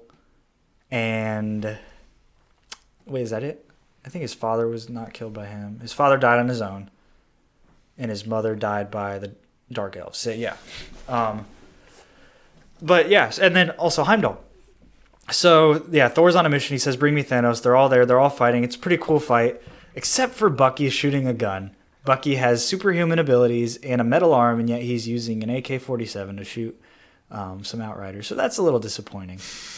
That they build up his arm. Like, they literally have Didn't they have like a case and everything? Yep, they build up his arm, and he just uses the arm as a regular arm to shoot a gun, which is very disappointing. And Must be a really, really powerful gun. I don't know. Like, yeah, that made me mad because Bucky's in my top 3 or 4 characters. So, yeah, and then the climax. Obviously, Thanos gets all the stone. He has to go to Vision. He goes with the Vision. They're all fighting. Every hero gets their moment, but they only last about a second. Like, was it Steve makes him bleed? Or not bleed. He punches him, and then he punches him down, knocking Steve out. Puts Banner into a wall of rocks, knocks down all of them. Falcon, for some reason, goes after him. He's definitely not powerful enough. Like, I'm sorry, Falcon is just not. He just comes in with 2 guns, and Thanos just flicks him. He's just like Ant-Man doing. Yeah, and then Okoye throws a spear at him. Also, Okoye, it's very, very, and this is what I think of the Black Panther characters. It's really interesting. Like, they have the best technology, but also they I think it's part of, like, they pride themselves in being skilled in the weapons that they have. Mm-hmm. But, like, also when you're facing someone like Thanos, it's just not powerful enough. Like, yeah, why didn't she have the blue shields? The spear. Oh yeah, the blue shields. I'm assuming the spear is like, at least the tip of the spear is vibranium. No, the whole thing's vibranium. The whole thing's vibranium. Yeah. So in a sense, yes, it is more powerful than a traditional, just normal spear would be. But, like, again, against Thanos, not gonna do much. But she tried. So her effort was there. A for effort. A for effort. Okoye is a cool character. And then we get to the heartbreaking scene at the end where Thanos is up to Vision. Wanda kills Vision, and she goes, I feel bad for you. Or he goes, "I feel bad for you," something like that. And he's like, "I know how you feel." This is like the scene in The Lobster where the guy shoots the gun and the gun doesn't. Oh my gosh, we did The Lobster. We recorded for The Lobster today. Yeah. Wow. I'm making a comparison to The Lobster and this movie. I know. No, I'm not saying because it just feels like yesterday or the day. Wow. It's been a long day of recording for us. This is the easily, as I can't even get my words out, the most ambitious day of Movie Vault. Yeah, I got here at 3:15. It's 8 p.m. Okay, anyway. Yeah, let's finish this part. So, but with happy attitudes. And we're glad we're here. But so Wanda has to give up Vision, which is she's going to be a villain kind of in the Multiverse of Madness movie. And she also is willing to give up the person that she loves, Vision. And she does, Wanda is the biggest man in this movie, really. Like, she literally has the guts to actually do it. Yeah. I wouldn't do it. You wouldn't. I don't think you'd do it. Vision would do it if he could. I don't know if Vision would do it. Maybe Vision. Oh, I mean, Would Vision kill his kids I don't know. for the universe? Probably, I don't think he would. I don't think would he'd kill. Wanda kill? I don't think Vision would kill Wanda. So I think he's a hypocrite when he asks her. He's a softie. And I don't think Steve would do it either. I don't think he wouldn't. Steve wouldn't let. I think morally he would be. He could. Yeah, like you said, he could give himself up if that's what was required, but he couldn't give anyone. Well, he doesn't want to trade lives, so Wanda makes that decision because Vision begs, and Wanda also has enough self-control to do it. Yeah. So she does it. Thanos says, "I'm sorry, little one." And because of the gray area and the fact that it's Vision and he's not technically human, I guess from it. I mean, this is where we're arguing. But that's not where she was coming from. Things that don't really matter. I mean, because to her, he is a human. Yeah. So that doesn't really matter. She's still making the decision, basically, thinking that he's a human. And this decision will legitimately spark a TV show. So literally, this decision in this moment, her grief will play out in a TV show and through Multiverse of Madness. So that's how far this decision in this moment has impacted her character moving forward. And that's the Marvel, Marvel will not let a decision go to waste. They won't let this moment, which is you could say all you want about them overdoing with content, and again we'll talk about that, but they're not afraid to take the things and be oh, this would cause trauma in the future. It obviously would, but I mean, with however many things are going on in the movie, you wouldn't necessarily think about that in the moment that you're seeing it. Yeah. So then she does it. Thanos reverses the time, but he feels for Wanda. He does. Mm-hmm. He connects with her, even though in the next movie Wanda will say something to him, but we'll save that. But then he gets it back. He takes the Mind Stone. Vision turns gray of death, and then puts it in. His veins turn rainbow, and then he has all the power. Right away, Thor comes in and then stabs him and says, "You should have gone for the head." Great moment. Great moment. It's such a unique moment. If you think about it, that's such a unique type of way. They could have had Thor just miss or him punch Thor to the ground, Yeah, but Thor could have just been somebody else. The fact that they made it Thor's fault almost. Yeah, he wasn't thinking obviously the head would be the most vulnerable part. Yeah. And he didn't go for it. He wanted to see Thanos' face before he killed him. That's why. Because Thanos killed his brother, half of his people in Heimdall. And another thing is that each of the core Avengers, it's their fault. Cap and Tony are fighting, and their pride kept them from communicating. Yeah. And being together on this. So they didn't even talk in this movie, and were separated the entire time. One of them was on another planet. So that's a reason that Thanos got the stones easily. Hulk couldn't figure his stuff out, right? Because he was stuck in between. Yeah. And then Thor was going through so much grief and trying to push it down so much and not dealing with it that his pride got in the way, and that he didn't kill Thanos on the spot without having to say last words. Natasha and Clint, I think, were fine. Yeah, but they're also not powerful enough to do anything about what's happening. But we'll also and Natasha will actually be the hero later on. Yeah. And then Clint will actually become the villain. Mm-hmm. But then he'll redeem himself in a TV show. But that's not what we're going to get into. But, so him actually snapping his fingers, "You should have gone for the head." That's a great moment that will go down in cinema history, I think. That line specifically. I don't know if it'll be on the level of "I am your father," but I don't think it will at all. But it'll be up there. There's too many movies to have a singular iconic line like Star Wars does. Yeah. But I get what you're saying. Yeah.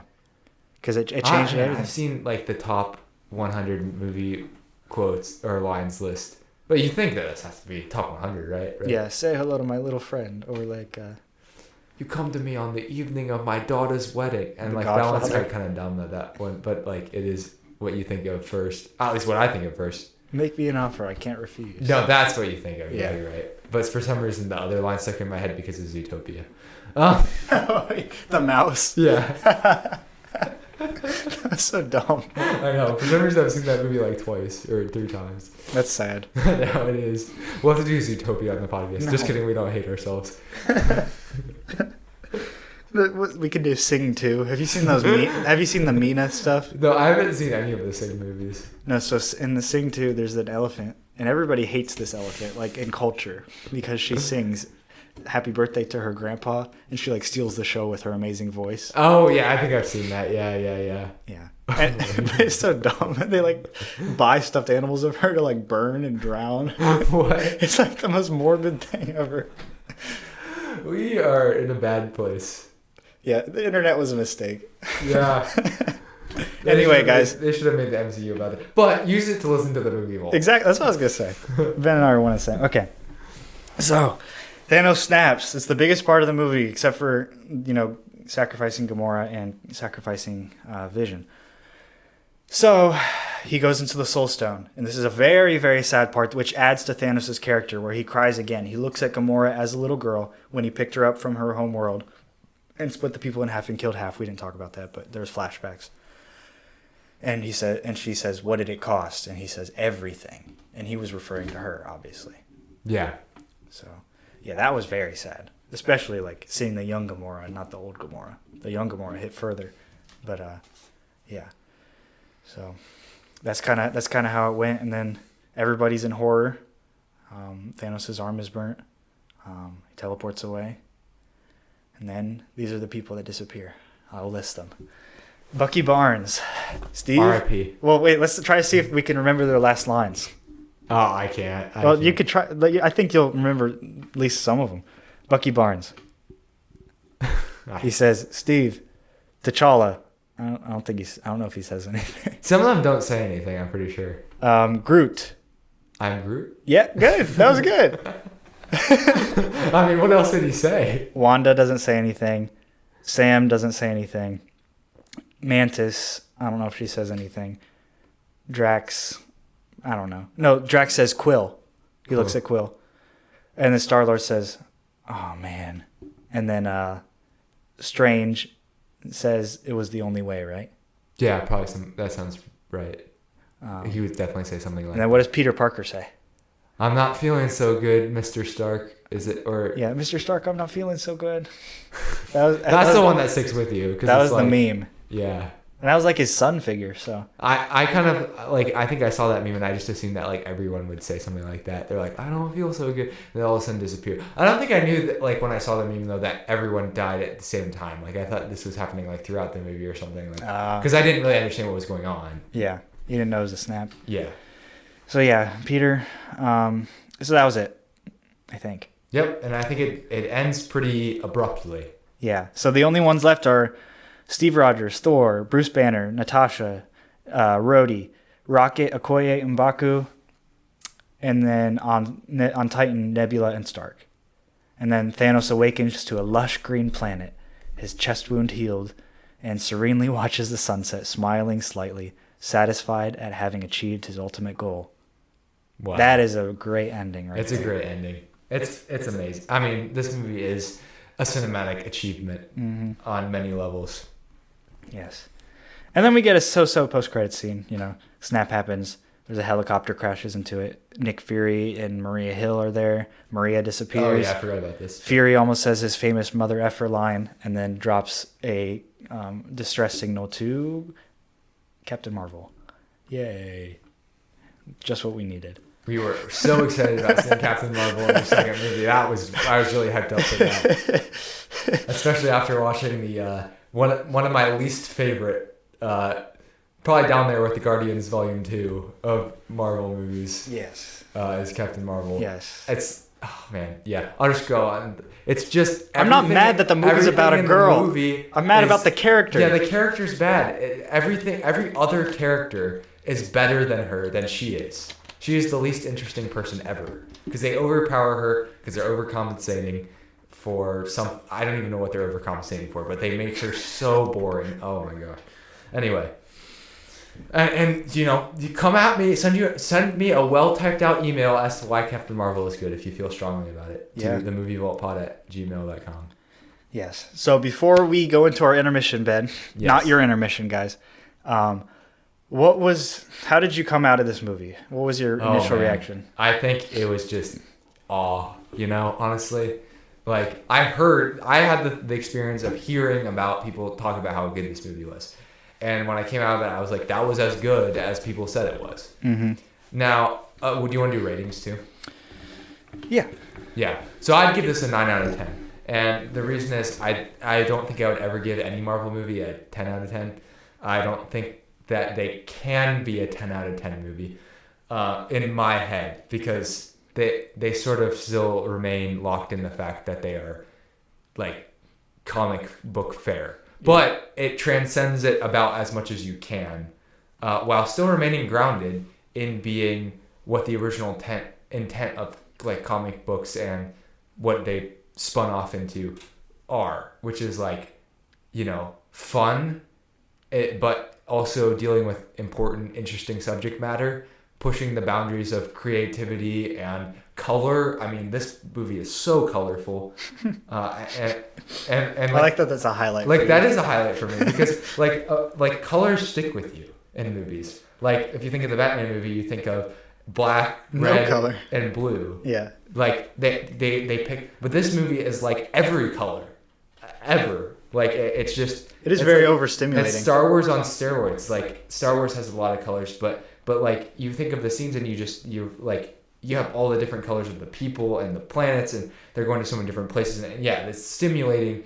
Like my mom walked by a couple of times and she was like, "How could you even understand what's going on in this movie?" And I was like, "Movies have changed, Mom." Yeah, I'm like, yeah, it's definitely maybe a result of where our generation is, that we can like go into this and look at all of it and be like, this is cool, this is awesome. But I mean, our generation, this is off topic, our generation is very full of distractions. We got our cell phones and everything, so we're used to living at that and still finding the point within those distractions.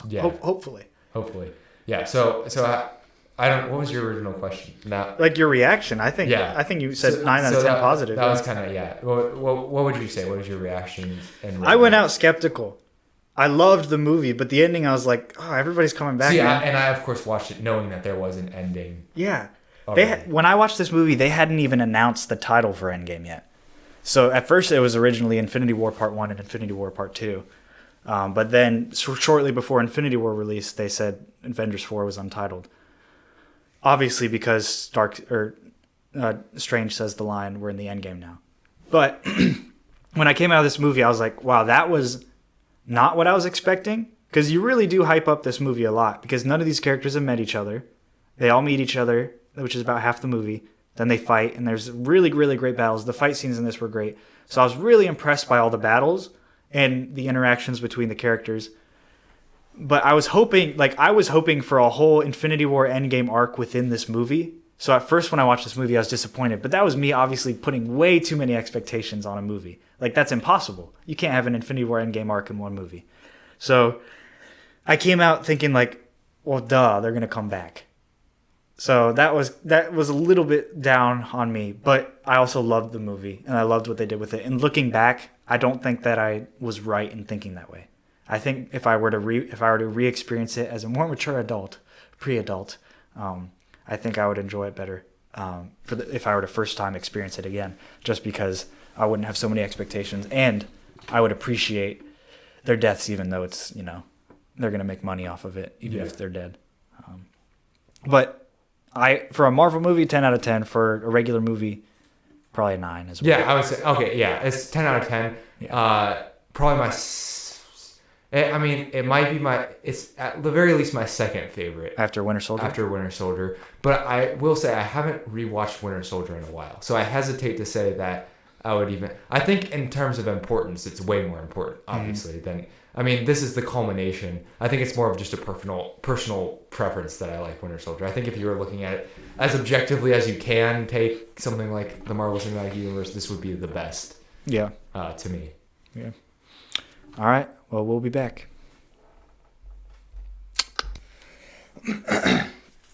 My name is Ben with the Movie Vault, and I'm here to say, make your insurance dreams come true today. The rhyme. My name is Zach, and I agree. All of your money can be wild and free. Now, that didn't really make sense, but it's a good intro to our sponsor for this episode. As always, we're sitting here in the Hedman Anglin agency studios, and it always reminds us that of the importance of auto, home, and business insurance.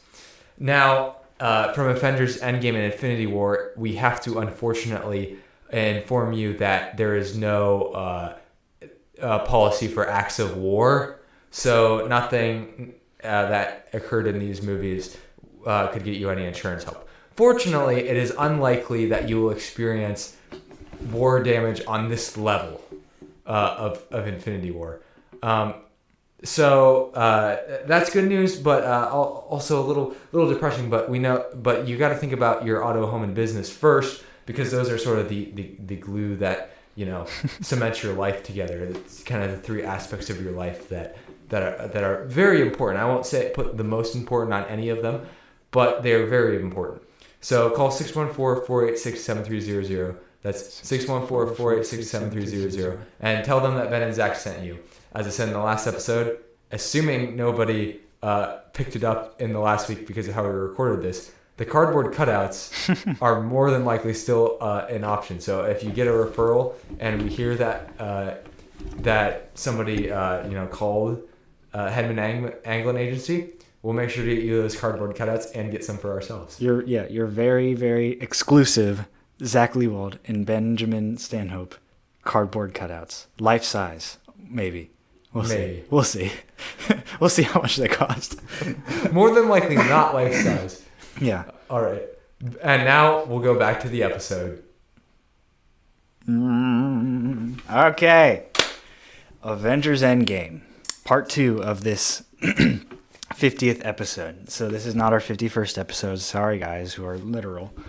So as you've noticed, you're already an hour and a half into the episode. First of all, thank you. We probably realize this is not you sitting in the same sitting. So if you've stopped after Infinity War, this is probably your second time listening to this. So we appreciate you coming back. Or if you've stayed, you should get a job. Well, hopefully you work in one of those wonderful jobs where you can listen to podcasts at the same time as what you're doing, whatever you're doing. Yeah. Okay, yeah, you're right. Okay. Anyway, Avengers Endgame is the culmination of a 23 movie arc. 23, including Far From Home, movie arc of the Marvel Cinematic Universe. A cinematic universe founded in 2008 with the intro of Iron Man, while going all the way through Far From Home for the Infinity Saga. This movie puts together all 22 movies from different franchises by bringing them together, characters meeting each other, and battles being won and lost. After the devastating loss in Infinity War, we can finally come back and see how our heroes can tackle this one, death. And as much as we hyped up Infinity War, you really cannot undersell how absolutely incredible it is that this movie exists. I can say with assurance that there has never been... You can say with insurance? With insurance. That there has never been a movie like Endgame. There's never been a movie that has had this much meticulous buildup. I mean, the intricacy of how we got to this point it's absurd. It's absurd that this is possible. Where are we putting our money, America? It's really the Americans were shelling out the dough in the box office, so Marvel just wouldn't stop. But what's really crazy to me is Iron Man was not like a guaranteed to be a success, right? In fact, he was probably not going to make it unless RDJ went in that role. Right. So Robert Downey Jr., going back to the very start, super important to the Marvel Cinematic Universe even happening. We get the second movie, The Incredible Hulk, one of the few MCU movies that I have not seen, but I've heard it's not really that important to the main plot, so that's part of why I've sort of lacked the initiative to go back and watch it. It wasn't quite as successful, but from Captain America: The First Avenger, which is the third, or was Thor the third? Thor was third. Thor was third. No, Iron Man 2 was third. Iron Man 2 was third. And then Thor. So from Iron Man 2 onward, we get a more poignant goal established. And this is crazy that, like, it was pretty much planned from after Iron Man, but I don't believe that when Iron Man came out that they knew this was the direction that they were going to go. They did, because the Nick Fury post-credits scene. Right, okay. So from the very beginning, this was the plan, but it wasn't guaranteed that it was going to happen. But considering the success of Iron Man, they were like, okay, this is what we're doing. And it's crazy. I think another crazy thing is how incredibly successful Jon Favreau is. He directed the first two Iron Mans. The first one he had more control over, which is why it's better. But he also brought back Star Wars. He's the guy that brought back Star Wars. He's directed and starred in his own movie, Chef. Yes. Which is a really good movie on its own. And he plays Happy Hogan in the Spider-Man franchise and in Avengers. Yeah. Really, I mean, it's crazy how that guy has a man of many talents. So if you're trying to start a cinematic universe or revive it, then hire Jon Favreau, honestly. Star Trek, get Jon Favreau on. DC probably wants to there's probably a non-compete clause. GC got James Gunn instead. So yeah. Which worked out pretty well for the Suicide Squad. Not as good as Guardians. Why is DC doing the Suicide Squad? Well, it's so funny that they did that because they were like trying to retcon the old one because apparently it was so bad. It was. And the new one was like weird. Okay. It was so weird. It was weird though. It was very gory. I couldn't connect with the characters. Yeah. But it was fun. It was a fun movie. Yeah, that's pretty much all I have to say. It's so weird. I mean, that movie's just crazy that it exists too, because Polka Dot Man is in it. Polka Dot Man, guys. The bad guy is kaiju. We live in a world where Polka Dot Man is, and a giant. Yeah, the bad guy, the giant starfish. Giant starfish. Oh, man, that movie is ridiculous. Anyway, we're getting off track really early. But yes, I say we just go right into it. Yeah, we got to go right into it. We got to hammer through this. So guys, where was Hawkeye in the last movie? Well, let's open the scene with him. So in the opening scene, Clint Barton is teaching his daughter archery. What a waste, because she's not going to replace him. Someone else will. And they're secluded from his wife as they prepare a picnic for lunch. Suddenly, well, I remember one of his kids wanted ketchup. They didn't put that in there. Suddenly, Clint's daughter vanishes and the rest of the Clint family disappears, along with half of the life across the universe. Oh yeah, Clint's family and half of the life of the universe. Great phrasing. Okay. And the result of Thanos is snapping his fingers, acquiring all 6 Infinity Stones. We knew that. Nebula and Tony are stranded in space following their defeat, and they are playing paper football, right? Yes. Paper football. Yeah, paper football. Yeah. They don't put that in there. I'm adding. And it's like Nebula doesn't get it at first, and then she beats Tony. Yeah. And he's like good. He's like, good. You won. Aw, that was such a sweet moment, actually. Yeah. 2 characters that would never have any reason to talk to each other. Right. And then they're stuck on a ship 1,000,000 miles away from Earth together. And then when he's sleeping, she puts a blanket on him. Aw. And then he's talking to the helmet, and he's like, I only dream about you, talking to Pepper. That was a sweet opening. Anyway, they're stranded in space following their defeat by Thanos on Titan, and they return to Earth by Carol Danvers and reunite with Natasha, Bruce, Steve, Rocket, Thor, and Rhodey. The team formulates a plan to steal the Infinity Stones back from Thanos and use them to reverse his actions, but then learning upon finding him that he had used the stones a second time to destroy them, preventing further use, he tells the remaining Avengers that he did so to avoid using the stones for further nefarious purposes. Nefarious, yes, I said that. Enraged, Thor beheads Thanos. Yes. Saying that he should have... I am inevitable. Yes. I am vengeance. Yes, okay. Thor beheads Thanos, saying that is what he should have done in Wakanda. That's it. Wow. Then the title card comes up with half of the instruments. Right? Did you know that? Really? Yeah, it goes dun dun dun, dun but it's half of the. I did not know that. It's half of the instruments. Okay. So, chill opening, right? Yeah. Nothing big. Nothing big. Thanos. They kill Thanos. Yeah. It was. I think we already said this, but like that was such a cool. That was shocking. I will say, when going into that, that was not expected. Yes, them, because everybody think about this. Ben didn't experience this, but most of the fans did. That you have a year in between movies, formulating. You don't even know the title of it until 2 months before the movie releases. So they made you wait 10 more months to know the title after Infinity War. And you're waiting a year. You're formulating so many ideas of how they're going to go back to Thanos and find him on that planet. So many theories. Ant-Man going up Thanos' butt and expanding. That was a big theory. I remember that. And that was my favorite theory of all. That's so easy. Come on. And everybody so daring. else. Yeah. So daring, yes. And so many other theories, time travel, everything like that. In the trailers give us absolutely nothing. But then, the beginning of this movie, within the first 10 minutes, they find Thanos, cut off his head. So then you're Mission accomplished? You're like, the Russo brothers just slapped us in the face and said, your fan theories are useless. You're not going to figure out what's going to happen because we just threw you off, right? Mm-hmm. Yeah. So I think that was great. I think that was a way to keep the fans on the edge of their seat. And also Thor is also unsatisfied for a second time because he makes a mistake. I mean, I guess it's a mistake, right? Well, he's acting out of emotion. It didn't matter, though. It didn't matter, really. But he's not satisfied. You're right, because it already happened. Yeah. He didn't find the stones. He wanted to kill him, get the stones, bring him back, but the stones were gone, so he's unsatisfied. Yeah. So, I use the stones to destroy the stones, and then I am inevitable.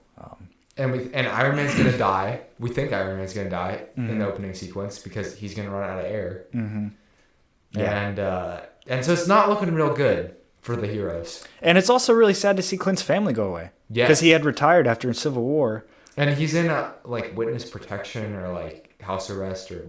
I think he's in witness protection, but I think he's off doing his own thing too. Right. So I think he is his own protection. Yeah. Probably.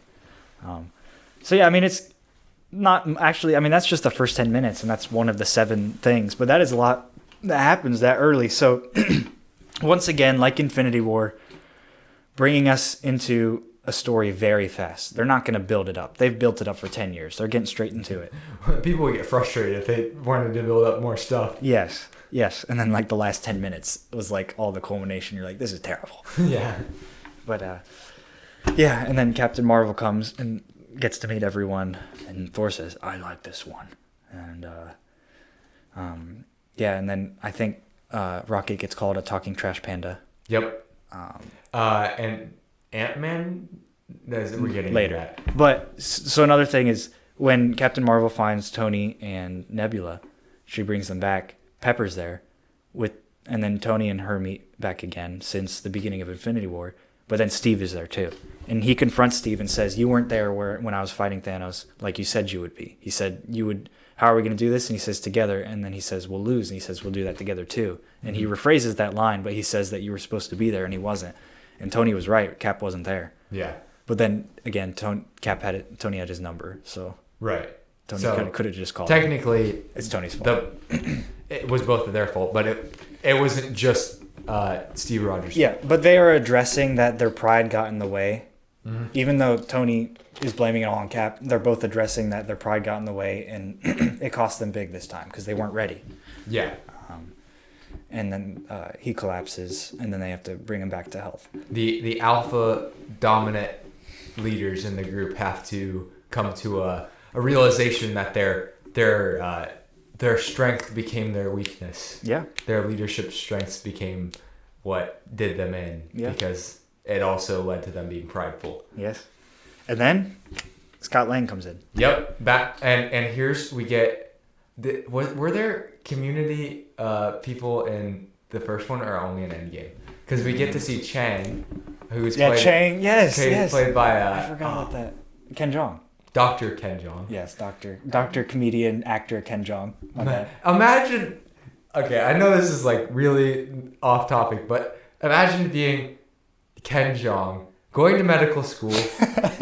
Which is already a really hard thing to do. Then doing comedy on the side while you're in medical school. You get a job, you do your internal medicine residency, become an internal medicine doctor. I thought he was general. I'm pretty sure he was internal, but you have to go back to the Wikipedia article. But and he's working at that, doing his comedy thing on the side while being a doctor. And then all of a sudden he falls into becoming a successful actor, and now he's still an actor, but he's also a host of many TV shows. Many TV shows. Reality TV shows. It's kind of the latest thing that he's, I wouldn't say fallen into, because obviously he had to work hard to get to every point in his life, but it's just... It's crazy that he became a doctor before all of his success as a celebrity. Yeah, it's crazy. So. And he's absolutely insane in Community. It just adds a whole new element to the show that nobody else could bring. Yes, I couldn't help but brag on him when I saw him playing the security guard in this part of the movie. Although he still says, I think I think he's serious about his doctor stuff, but then when he gets into his comedy, he's more of a funny person. Yeah. So I think I saw that transition. I think he had the ability to compartmentalize those sort of things. But anyway, yeah, you're right, because the community actors are all throughout. Abed, played by Danny Pudi, is in The Winter Soldier. Mm-hmm. Dean Pelton. Dean Pelton's in Civil War. Mm-hmm. He actually plays the dean of MIT. Yeah, which is hilarious. That's so funny. And then they made him the dean. And then what's Yvette? Yvette Nicole Brown is the elevator. She's in the elevator in a scene that we're coming to. Yeah, and then is that it? No, Donald Glover is in Spider-Man: Homecoming. Yeah. Yeah. So, but no Chevy Chase. I don't think that will happen. No. And then no. No Britta. No Britta. But what about Winger? Annie or Winger? Jeff. I swear he was in something, but I'd have to look it up. I don't think he was. Okay. Well, again, remembering their roots. Wasn't Miss Minutes Annie from Loki? Maybe. But the Russo brothers weren't in that. No, I can't remember. No, she was in something else. Anyway, lots of community actors, very prevalent throughout the MCU. Very nice. Being huge fans of Community, Zach and I have to spend an ample amount of time recognizing this. Go watch Community if you haven't. It's worth the watch. Very interconnected show. The first 3 or 4 seasons. Nobody will be disappointed. I can't imagine a person who would be disappointed. Yeah. Okay, so we get Ant-Man back. Because of the rat. Yeah. Wait. Because there was a time machine truck. A rat jumps on a button and opens it. Oh, okay. Yeah. The rat really saved the universe. Yeah. If you the rat's the hero. That was probably what the 14 million possibilities were. Was the rat whether or not the rat jumped on the button? That was the slight variation. It was like the rat wakes up in the morning. Oh, what am I going to do today? Go to the trash heap or go to this trash heap or go to the store? Or go to the back of this van. Yeah, and he's like, I think I'll go there. 14 million possibilities later gets to that one. So. Yeah. How many rats did Doctor Strange have to watch? Just watching rats. Just watching rats. Yeah, so the line comes out. He quickly realizes that something's wrong. I mean, obviously, no time has passed, but fortunately, his daughter is still alive. But his daughter is almost his age. Yeah, not quite that old, but she's in high school. She's aged quite a bit since she. I mean, assuming she was like 11 or so. Yeah. And now, or 9, maybe, I don't know. She's like 14, 16 now, which is a significant loss to miss that part of it. But he's not that sad. No, I mean, he's just sad that he's just happy that she's alive. True. But he knows that he has to go talk to the Avengers. So he just goes and talks to the camera. He's like, "Hey guys, I don't know if you remember me. I was the guy who got really big in Civil War." Well, they wrote that for the fans, for the people who are casual fans who don't know who he is. They definitely wrote that for him because they wouldn't have watched the Ant-Man movies. Well, yeah, but and they might not have watched Civil War. Well, I guess they probably would. And we didn't say this, but at the end of Ant-Man and the Wasp was when he gets trapped in the quantum realm. Right. Because he was in the quantum realm when he got snapped. So then 5 years for him was only 6 hours, which is what he tells Natasha and Steve. So they're like, "Is this a recording?" He's like, "No, this is live. It's a camera." So it was funny. And so he's the one who first proposes the idea that time travel, the time heist, could be a potential way to undo the actions of Thanos. Mm-hmm. And of course, is Banner involved in this? No. Okay. Who does he originally tell the idea to? Cap and Natasha. Yeah. Right, because Tony is off in his cabin, and Banner is Banner there? Or? No. So then they go to meet Banner at the restaurant, and Banner is a halfway Hulk. Yes. So now we get the completion of Banner's inner turmoil is that he has now combined the strong version of himself with the intelligent version. So he is sort of a Hulk and Banner are fused together. The brains and the brawn. Right. The perfect combo. Now this results in him looking rather odd because he's like the Hulk, but he has Mark Ruffalo's face. Yes. Hulk out. Those were their kids, Joe Russo's kids. that came up to really? him. Yep. That's funny. Yep. Yeah, and none of them wanted Ant-Man's autograph. Poor Ant-Man. He's like, come on, get a picture with them. They're like, no. No. He's like, that's okay. They don't have to get a picture. No, really, it's okay. It's like that. It's like, take the phone. Yeah. And so, but yeah, and then we also skipped that Steve was actually in grief counseling with helping out people. Right. Joe Russo was in there. He was in the grief counseling. Oh, he was one. So the whole family got in on the fun, except for, and then, so he's helping her, and then there was a meeting with Okoye, Rocket, Carol Danvers with a haircut, and Rhodey, and they were all on holograms off doing in different worlds, helping out different people, and they kind of formed like a mini Avengers. Yeah, with and Natasha. Danvers is like in charge of the rest of the universe besides Earth, and the rest, like, I that's... don't know. She has a lot of responsibilities. Yeah, whatever. Whatever, man. She's like, I can do it, but, like, it's hard, but I can do it. Like, don't just say you got more stuff to do. You can at least let us in. Like, what's going on, you know? Yeah. And then, yeah, Rocket's really taken a step in responsibility. He's matured a lot. He actually has. Yeah, because he had to really step up there. Not typically known for his... he sort of just comes in guns blazing and leaves. I mean, he wasn't even a quote unquote good guy. Not really. Nobody was. They were all in prison. Yeah. When Guardians of the Galaxy, These are all prisoners. Rocket stole people's body parts. Anyway. So there's been character development, is what we're saying. Yeah, and Nebula too. I think she was in on it. Yeah, Nebula was. And it was cool to see all that. And Natasha's grieving tremendously though. She doesn't know where Clint is. And then she talks with Steve she talks with Rhodey before everybody signs off. Rhodey was the last one to sign off, and he says Clint is off doing the thing again, and you don't really know what he's doing. Do you even know that it's like they were calling by his last name, right? Barton. Yeah, they say Barton. And so I mean, I guess we're supposed to know that Barton's his last name. Yeah. But he was doing something in Mexico, so it's kind of inferred that he's doing some sort of nefarious things. Mm-hmm. And they're just really. Especially Natasha's how recent did you watch this movie? Because you know it. That's good. Pretty recently. Okay. Yeah. Yeah. This is the most recent that I watched it, and I didn't fall asleep. I watched this in like 4 different sittings. So okay, because I didn't know that. And then, then Lang goes to Romanoff and Rogers and explains that 5 years passed and only 5 hours passed for him. Then they go to Stark. Yes. So that's kind of where it picks up a little bit. Stark rejects it because he doesn't think it'll work. And he also doesn't want... The bigger thing is that he doesn't want to sacrifice his family. Yeah. And that he's sacrifice. Lots of sacrifice. And he has a daughter now, which is a new development, who presumably is 5 or 6, right? Was Pepper supposed to be pregnant already? I don't know. They might not explain that. The thing is, in the Infinity War, he says, "I imagine we had a daughter named Morgan." Yeah. So then they named her Morgan after his dream. Yeah. That's weird. Yeah, a little bit. Anyway. It's a little self-centered. What about Pepper's input, Tony? Well, she didn't have a dream, so I guess she doesn't. Well, I guess she didn't save the world either. Yeah. I mean, kind of. She helped. So, and he doesn't think that it'll. He doesn't think it'll work either, like you said. But they're trying to argue that if there's a chance, we have to do it. Mm-hmm. And he kind of is like, well, you can stay and hang out if you don't talk shop, but otherwise, goodbye.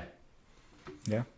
So, yeah, he rejects their initial proposal because with the concern of risking his family in the peace he has found. But after reflecting on the loss of Peter Parker, he decides that he must go back to test the theoretical models. I think Pepper might say that he should do it too. Mm-hmm. I think. Pepper infers it, yeah. I think she does. And it's kind of cool to see that Pepper has always been the one to teach Tony those moral things. Yeah. Because Tony's changed so much since the first movie as well. It's nice to see Tony discover those things for himself where Pepper didn't need to yell at him. Yeah. Where they're on the same page now. Yeah. Compared to Iron Man 1. So that was cool. And they better be on the same page because they got a kid now. Yeah. So. They got to raise that thing. That thing. True. Stark initially, he rejects it, and then they get to go through the theoretical model and then work with Lang's quantum tunnel until they eventually find one that works with time travel. And in this moment, this IMDb thing skips a lot. Tony approaches Cap and gives him back his shield in an Audi. That's cool. So an ad and a cool moment. You deserve this. Oh yeah, we haven't even mentioned how Marvel is notorious for selling out to corporations like Audi and just like putting them blatantly on screen. You're like, I didn't notice any other car that had a brand, but Audi is like very, and they did it with like the Microsoft Surface tablets. Anyway, and Thomas it's the what Train, they did. and then Ant-Man. Oh my gosh, yeah, they did it. With But that Thomas couldn't have been an ad. That had to be just a gag. And there's no Yeah, ad. right. They just. I mean, I'm sure it's like sort of an ad. There's sort no of way an ad. Thomas the Tank Engine company approached them. Is there any way you could put this in your movie?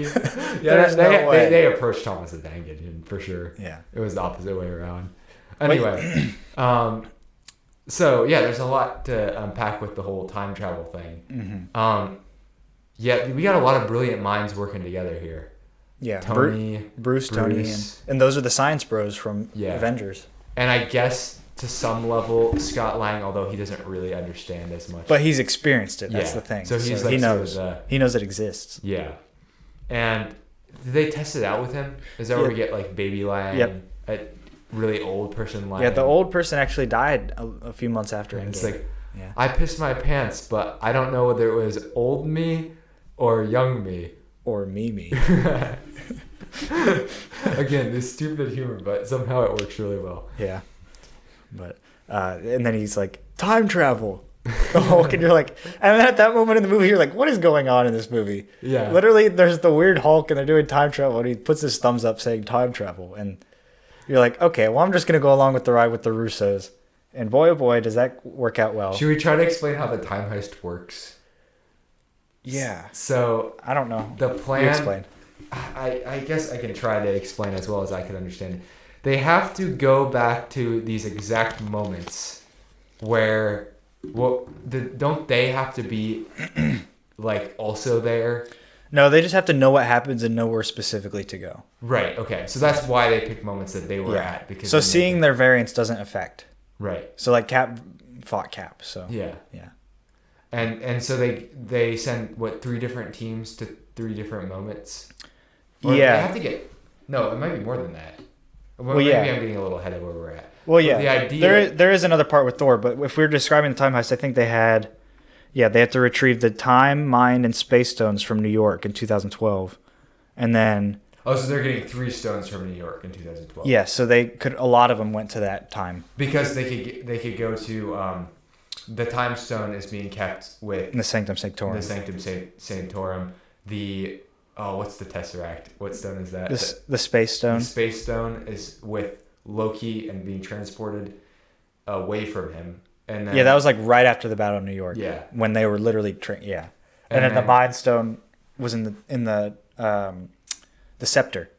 Oh, okay. So they are interacting with 2 Infinity Yep. Stones then. Okay. Yep. I didn't. And you don't realize that in the Avengers Oh. Okay. until Age of Ultron says the Well, that Mind makes Stone. sense with what he's doing with the Mind Stone. Yeah, mind controlling people, which is like the plan from the first beginning. You realize that. So, Yeah.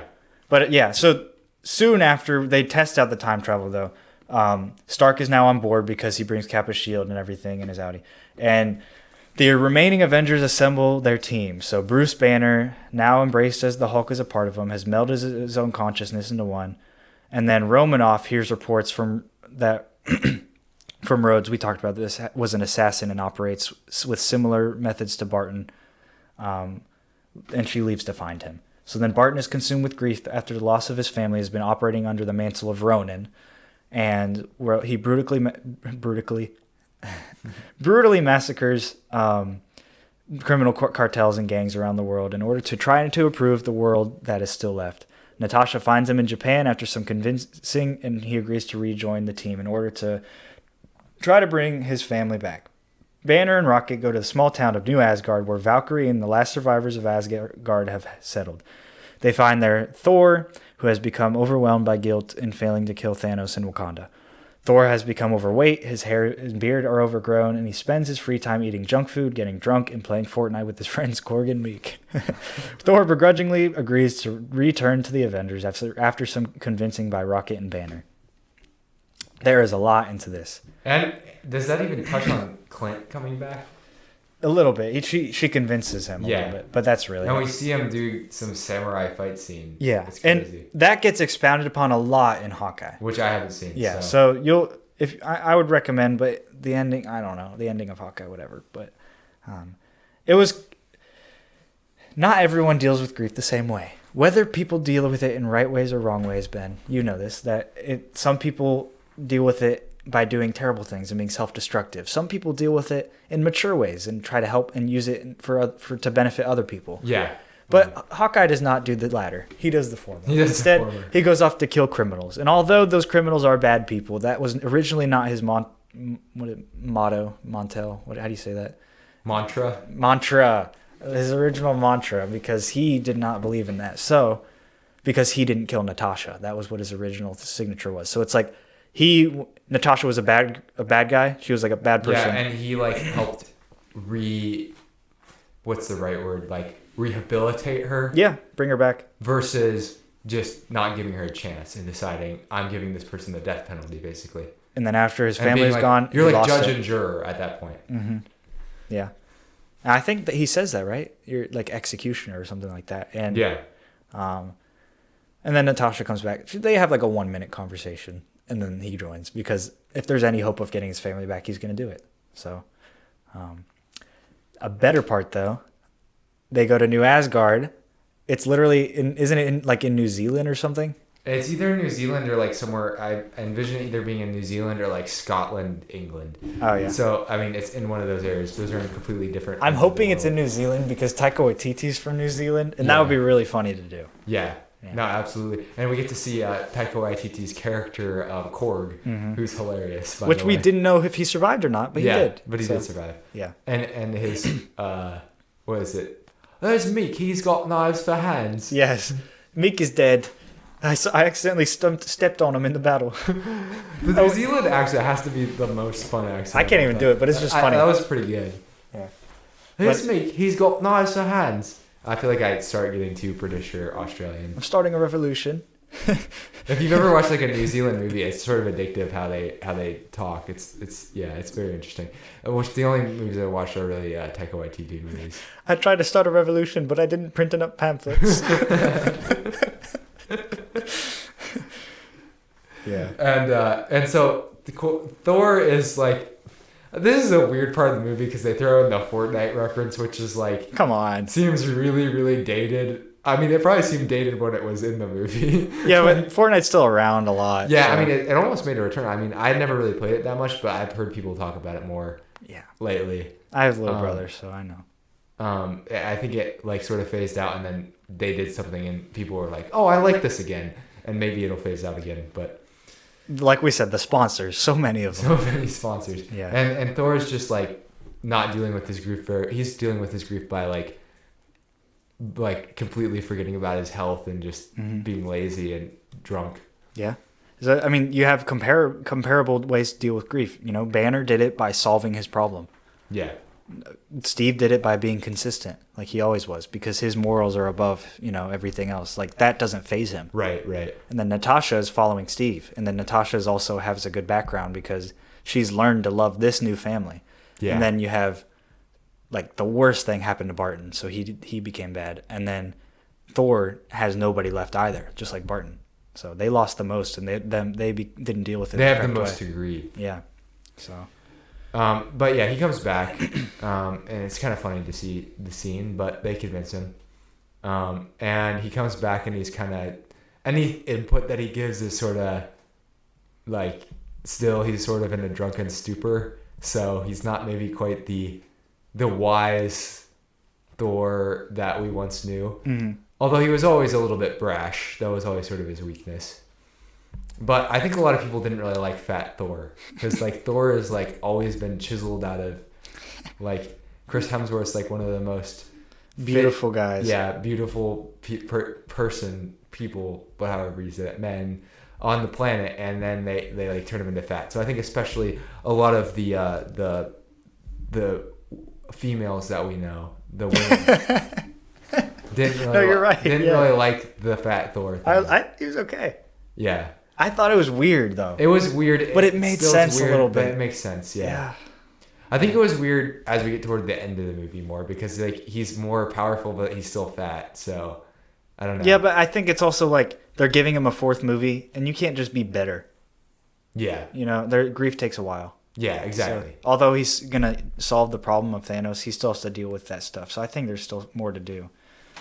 And that's why they're going to a fourth movie where Steve and Tony don't need that because they're fine. Like, they've reached their arc. Thor hasn't. He started his arc in Ragnarok. Right, so, right. Pretty much. But, yeah, so they convinced Thor to come because there's beer on the ship, right? Or something like that. Is that how they do it? I think so. That sounds about right. I think so. But I do want to emphasize the significance of Banner and Rocket being the ones to get Thor. Of everyone, those two have been his closest friends. So you have Ragnarok where Banner's with him, and Ragnarok, Banner sees his problems and spends time with him. Otherwise, Thor is the odd one out. Because Steve and Tony have always been, button heads. Thor's been the odd one out. In the first Avengers, he's the odd one out. In the second Avengers, he leaves by himself. And then and then he goes through Ragnarok. So then he actually makes a friend with Banner. Banner's like his first friend that he makes. Because he's always like sort of like you said, the odd one out. He's the alien of the bunch. Yeah, legitimately. And he becomes friends with Banner, like especially Hulk and Banner, both of them. And then in Infinity War, he tells all of his problems to Rocket. And Rocket has also been through similar things. Because he's cybernetic or something like that. Because I think he has robotic parts in him or something. And I think he lost all of his family too. So and he got him an eye. So I think those were his two friends. And I think that was intentional when they sent them both there to get Thor. Because those were the only two that could probably convince him to come. Yeah. Again, the intentionality. Like, they didn't just go like, okay, we'll just send two random characters. Nebula and I don't know, Captain Marvel. That would be the worst. I like this one. No. You notice how Captain Marvel didn't get anyone or help anyone with grief? No. Notice I don't that? think she experiences grief as an emotion. No, or any emotion. Well, she should have, right? I mean, I think that was what her movie was about. I kind of forget what happened. Didn't she lose? So did she, though. No, she realized that she wasn't who people said she was or something like that. Yeah, but the thing and is... then she just became more hardened. I don't know. I'm just going to say it. So her movie, they build it up so that she realizes she's more powerful than she thought. Yeah, they're like, that's her weakness, is that she's not as strong as she thinks she is. Or she's stronger than she thinks she is. That's her weakness. That's terrible. That's terrible. That's terrible. That's terrible. That's so terrible. But yet again, I don't know. She's just confusing because she couldn't defeat Thanos. And it's like she was supposed to be like the most powerful. And why would you hype her up in the post-credit scene of Infinity War? Why would you hype her up? Just for her to come in and butt heads with Thanos? Because obviously nobody would like it if she was the ultimate hero. Because it'd be like she was coming in and stealing the show after you build up all of these other characters. But they tried to do that. Movie before. Yeah. They tried to make us love her. They didn't have enough time. And I'm sorry, but I just don't like Brie Larson. It's like I don't know. And it might not really be her fault if that's the way that she was written, but like her whole personality thing. And I know I sound like we're gonna sound like the supporters of Captain Marvel would be pointing at us as like examples of like what's wrong with the fan base, but I think that they're just choosing to be ignorant about the fact that she's just not that good of a character. I think that she could have been a good character. Yeah, it's not that she is. I don't care that they made a movie about a girl. Like I really don't care. But you don't need the fight song to have the song. Like I'm a girl. Black Widow was pretty good. Black Widow's a good character, and they maybe should have made her movie earlier. You know, 10 years earlier. Yeah, but that I thought. I mean, some people don't like that movie either, but I like that movie. But Wanda Maximoff is such a way better female character. True. Just because Captain Marvel, like, man, I hate that we're talking about this right now, but it's getting me going because Captain Marvel is not a likable character because she hasn't shown or proven anything yet. Yeah. She's just powerful. That's just how she is. And she's rude to the characters that we have been loving for the past 10 years. Yeah. She belittles everyone, acts like she can kill Thanos by herself. And even Rhodey says it. All right, lady, I know you're new here, but usually we do this as a team. And she goes, well, Thanos has never fought me before or something like that, right? Yeah, it's something like that, yeah. Like, I bet the Russos were like, we're going to mess this MCU up before we're out. We're going to mess up this character. Like, I bet them and Brie Larson got in a fight, and they're like, I'm going to add this to the script so the fans hate her. Yeah. Yeah, but it's not that she's a girl. It's that she's rude, and she doesn't earn anything. Yes. Wanda has earned everything. Exactly. Yes. They gave her time to breathe and understand her character. Boy, the sound barrier that we built over here is. And there are guy characters that I don't like as well. You know, it's not a guy girl thing. You know, and that's what the supporters will say that it is. Don't listen to them. We aren't. At least it isn't for us. You know. Yeah. I don't know. Yeah. All right. Where were we? They're all teaming up to start the time heist, right? Yeah. So they're going to 2012. I guess we can start there. So what happens there? And so in 2012, they have to go. There's 3 Mind Stones that they have to get. Not Mind Stone, Infinity Stones. One of them is the Mind Stone. Yeah. So they have to get the Scepter, and they have to get the Tesseract, and the Time Stone, which is in the Sanctum Sanctorum, right? So they send Banner to the Sanctum Sanctorum. They send. It's a combination of Ant-Man, it's Tony Stark, and Steve Rogers to get both the Mind Stone and the Space Stone. And so where they are at is Loki has been defeated. They're arresting him, and they are the what are they? SHIELD agents who we now know are Hydra, but they didn't know that then. So they just handed them all the stuff because obviously they were gonna, they were just gonna take it for safekeeping, right? and so Captain America, his tactic to get it is he hands it, but then he's like, "Oh, there's a change of orders. Actually, I'm supposed to transport this." And then they're like, "What? No, that's not right." And then he whispers, "Hail Hydra," which is great. And then he's like, and that's enough to be like, "Oh, okay, it's wow, Captain America's part of this. This is crazy. The agent's mind is blown." And he just gives him the stone because how could he possibly know that? And then we get. It all pretty much goes as planned. How did they get the scepter? I think the scepter was when they were upstairs in the top of the building. And weren't they bringing it down and the scepter falls when... Wait, doesn't the scepter fall when Hulk goes on a rage? Or was that was the time... Okay, I can read it. Okay. Just so we don't get... So... Banner, Rogers, Lang, and Stark embarked to retrieve the Time, Mind, and Space Stones during the Battle of New York. So the Sanctum Sanctorum. Banner tells... Well, hold on. Sequences, things, promises... Okay, Lang and Stark attempt to steal the Space Stone at the Avengers and confiscate it from Loki. Lang gives Stark's past self a mild cardiac arrest by pulling a circuit in his artificial heart, which is a reference to Civil War when he goes... "Hi, Tony, this is your conscience. We don't speak much." And he is undoing his stuff. But then he does it here again. And then while Stark steals the older Stark steals the briefcase with the Tesseract when nobody is looking.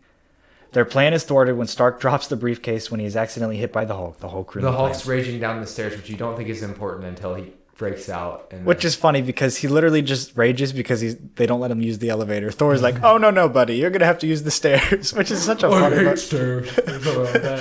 Yeah. Which is so funny. And then, you can't expect that. I don't know. Yeah. That's not unexpected. That's a use of humor as an actual important part of the plot. Yeah, exactly. Yeah. So then he actually comes down the stairs, though. Then Loki steals the Space Stone and uses it to escape into his own show. Rogers succeeds in stealing the Mind Stone. I forgot about that. Oh my goodness, that's crazy. From the undercover Hydra agent. So he got it in the elevator. Was the scepter? Okay. So that wasn't the suitcase. The suitcase. That was the. Oh, that was the scepter. Okay. Yeah. And that was the same scene where he says, "All right, before we do this, does anybody want to get out?" Remember that? And then they in the elevator scene. So then, but he stumbles across his past self, who mistakes him for a disguised Loki. He says, "Guys, I found Loki." And that's perfect, too, because he would have a perfect reason to be... He wouldn't just be like, "Wait, why am I seeing another version of myself?" He'd be like, "Oh, yeah, it's Loki." Yeah. That would make sense. And he's like, "I can do this all day." He's like, "Yeah, I know." But it was cool to see them fight. That is definitely a fan service moment, but it's a cool one. Yeah, so. It was. Then after defeating past Steve, Rogers meets back up. Well, what does he say to stop the other Steve? Doesn't he say, "Bucky is alive"? Bucky is alive, yeah. And then he's like, "Where did you get this?" He has a picture of Peggy Carter, right? Yeah. And he's like, "Where did you get this?" I forget what his answer is. But anyway, he subdues him with the How would he know that? Yeah. The Mind Stone. Yeah. And then, but the problem is the Tesseract's gone, right? Yeah. So, and then, meanwhile, Banner convinces, what's her? Tilda the ancient Swinton, one. The ancient one, Tilda Swinton's character. She's not very convinced by him being like, just give me the Mind Stone. She's like, no, it's going to mess up my reality. I'm not going to do that. And then he says something about like, Doctor Strange said that this would be so. That's not the exact line, but sort of what he's getting at. Strange is supposed to be the best of us. Yeah. And then she's like, well, he must have said that for a reason. So then she puts his soul and body or whatever back together and then gives him the Time Stone and trusts that Doctor Strange was right and that it will be beneficial ultimately. And then she makes Banner promise to bring the stones back to their proper timelines to prevent any ill effects. And she describes that she does like an imagery thing where if you take the stone out, it creates a diverging timeline and you have to put it back exactly where it was in a certain, like before too long for it to clip the branch. So the main timeline, the sacred timeline is there. Right. So, and then so they got the Time Stone, they got the Mind Stone. So is this mission complete? No, because Loki left and did his own TV show, right? For more money for Disney, okay? So then they have to create another storyline. What are they going to do? Well, they have to go back further in time. So then it's just Stark and Steve because the two original guys need to make up. So then after defeating the past Steves, Rogers meets back up with Stark and Lang, who must now figure out another way to get the Space Stone without running out of limited space supply of Pym particles that allow him to travel back through the quantum realm. Lang returns to the present with the Mind Stone while Rogers and Stark devise a plan to steal the Space Stone from a U.S. Army installation in the 1970s while also stealing further vials of Pym particles in order to make the journey back home. While there, which is a genius plan. While there, Rogers cites Peggy Carter and Stark has a meaningful conversation with his father, Howard. This was cool. Yes. And it's interesting because, like, I think in the storyline, it's supposed to be that, like, maybe, is it Tony doesn't really get good closure with his father?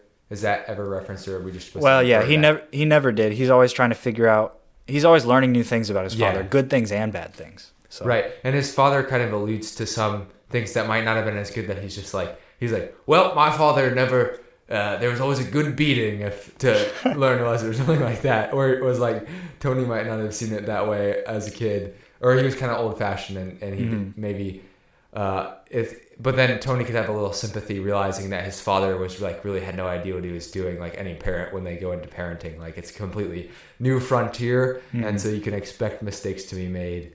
And you know, like, I'm sure using some level of corporal punishment isn't the worst as long as you use it in the proper manner, which he may not have. So it may not be beneficial. Although I don't want to make this podcast. Well, I don't even know if they infer that or not. I don't think that's really what it's about. Yeah, I think it was just like his father discovered an element, which was good, but then his father also like gave the company to Obadiah, and Obadiah used it to sell to terrorists. So it's like his father was questionable. Right. Yeah.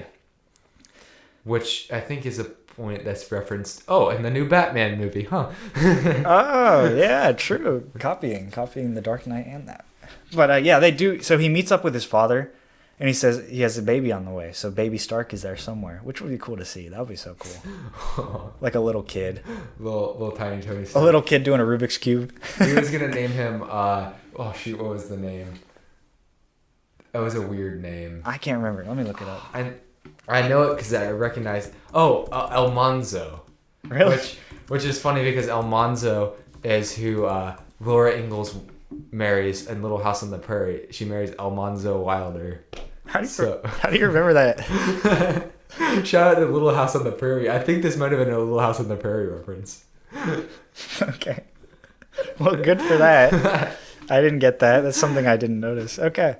Yeah, so now I can... Yeah, I understand pop culture. So that confirms either a Little House on the Prairie reference or Howard Stark had another family. So that's one or two things. One or two things. And then Steve also gets to see Peggy, so they both get to see their past. Because Steve and Tony's pasts are intertwined, as seen in the show Agent Carter and in Agents of S.H.I.E.L.D. Season 7. Anyway. Yeah, wow. Lots of callbacks, references, things to tie up that fans get to see. Wow, we're still saving the universe. Mm-hmm. Yeah. And so I'm assuming they get back after this, right? Yeah, so then they come back and Stan Lee drives by I think at the end, I forget what he says. That's really sad because that was his last one. Oh, wow. Man. He didn't make a cameo in Black Widow? No. Okay. No, he died after Endgame. Endgame was his last one, which is crazy. Yeah. Wait, he wasn't in Far From Home. I can't remember. I don't think he was. I think he was in Endgame, and that's it. Which is like crazy of all the movies for him to be the last. It's Endgame. Like, okay. But yeah. Getting there. Rocket and Thor travel to Asgard to retrieve the Reality Stone before Malekith uses it against the Nine Realms, as seen in Thor: The Dark World. While in Asgard, Thor is reminded that his mother, Frigga, would soon die and has a chance encounter with her while Rocket steals the Aether, which is vaporized version of the Reality Stone from Jane Foster. Not actually Natalie Portman, just some visual representation of her. The two return. But she's coming back. Yes, as Thor. The money became big enough that I forget why she left. I think there was some disagreement. I don't know. And it was like, it seems, I don't know. Yeah. I wasn't a fan of her coming back after like leaving for so long, because it sort of feels like she abandoned the MCU while it was like and now she's like going to come back to it after it was successful. Like, I don't know. But she's a big name, so if you get her in, you'll get a lot of money. I mean, she's a great actress, undoubtedly. Yeah. But the two return to frickin' Frigga, and Frigga counsels Thor, and he returns. And she knows that, like, it's not, he's fat. Like, yeah. She knows it's not. Yeah. He's wearing that, like, a hoodie, you know. And she's a witch, so she sees stuff like this all the time. Yeah. So she's like a Scarlet Witch. And he gets closure, more importantly. Yeah. A lot of closure happening here. Yeah, there is, in the 3 scenes in a row. Yeah. So, really, Endgame is revisiting these older movies. Yeah. For the closure to happen in the big events that weren't really addressed. Like, they were kind of like mistakenly not addressed. Yeah. So then Endgame. So there's a lot of second chances that happen here in this movie. Does that make the movies better though? Because you could say that, like, isn't the point of learning from your mistakes like, oh, I should have done this, but like in most like possibilities, you would never get a second chance at any of these things happening, you know? I mean, some of them are out of your control, like Howard and Tony Stark talking. I mean, only Tony really got the satisfaction of that because Howard didn't know who he was. He thought he was Howard Potts, I think was the pseudo name that he used. And wow, that'll be easy to remember. And yeah, I'm not sure that makes the movie better. And maybe this will get down to like why I think Endgame isn't quite as good as Infinity War. Yeah, because I think a downfall of Thor: The Dark World, of Iron Man movies, of the first Captain America, is that these characters never got their final moments with these beloved people. Thor's mom, Howard's dad, Peggy. So I think this movie is trying to correct those mistakes, but intentionally so that it like worked out for them. Yeah. That they had this ability to do a movie like this where they can not only correct the mistakes that the old movies missed, but also bring their characters to a full arc that in a way that makes sense based on them not getting closure in those movies. So it's like, I know they didn't plan this, but it's like they made those mistakes in the first movies intentional so that they would come back in Endgame, which is really cool. But also it could have been that they just had closure within their own movies. But then you wouldn't have sweet moments like these. True. So Thor retrieves his hammer Mjolnir, and he is elated to discover that he is still worthy of it because he did not think he was. Nebula and Rhodes travel to Morag to steal the Power Stone before Quill does. And as Rhodes returns to the present with the Power Stone, Nebula malfunctions and remains on Morag. With the two consciousnesses operating on Nebula's systems, Thanos and Ebony Maw discover the presence of future Nebula and go to kidnap her. Nebula realizes what has happened and tries to warn the others, but is too late. Thanos scans her memories and discovers that the Avengers' plans and sends the more loyal past Nebula from 2014 to the present as a spy. This is where it gets confusing. Barton and Romanoff travel to Vormir to retrieve the. Let's save that. Okay. Let's wait. Another important. Yeah. Very important moment. Yes, another sacrifice. So, with Thor getting closure from his mom and eventually going to eat a salad and take her advice, as she said, and Tony and this is getting confusing. Tony and Steve, my favorite character, Steve, getting their closure. Thor discovers he's worthy, and then he's happy. Then we move on to Nebula and Rhodes. This is another part of the time heist where they're sent to 2014 to receive the Power Stone from Morag. Where remember the opening scene of Guardians of the Galaxy where it's "Come and Get Your Love" by Redbone? Yeah. And he's dancing and Right, gets right. the Power Stone. It's this place. God. Yeah, and then we see him singing "Come and Get Your Love" without the backing soundtrack. Yes. And he looks so goofy. It's hilarious. Yes. And then what do? They just knock him out? Yeah. that was hilarious. Like, is she? I think who asked Nebula? Like, who was with Nebula?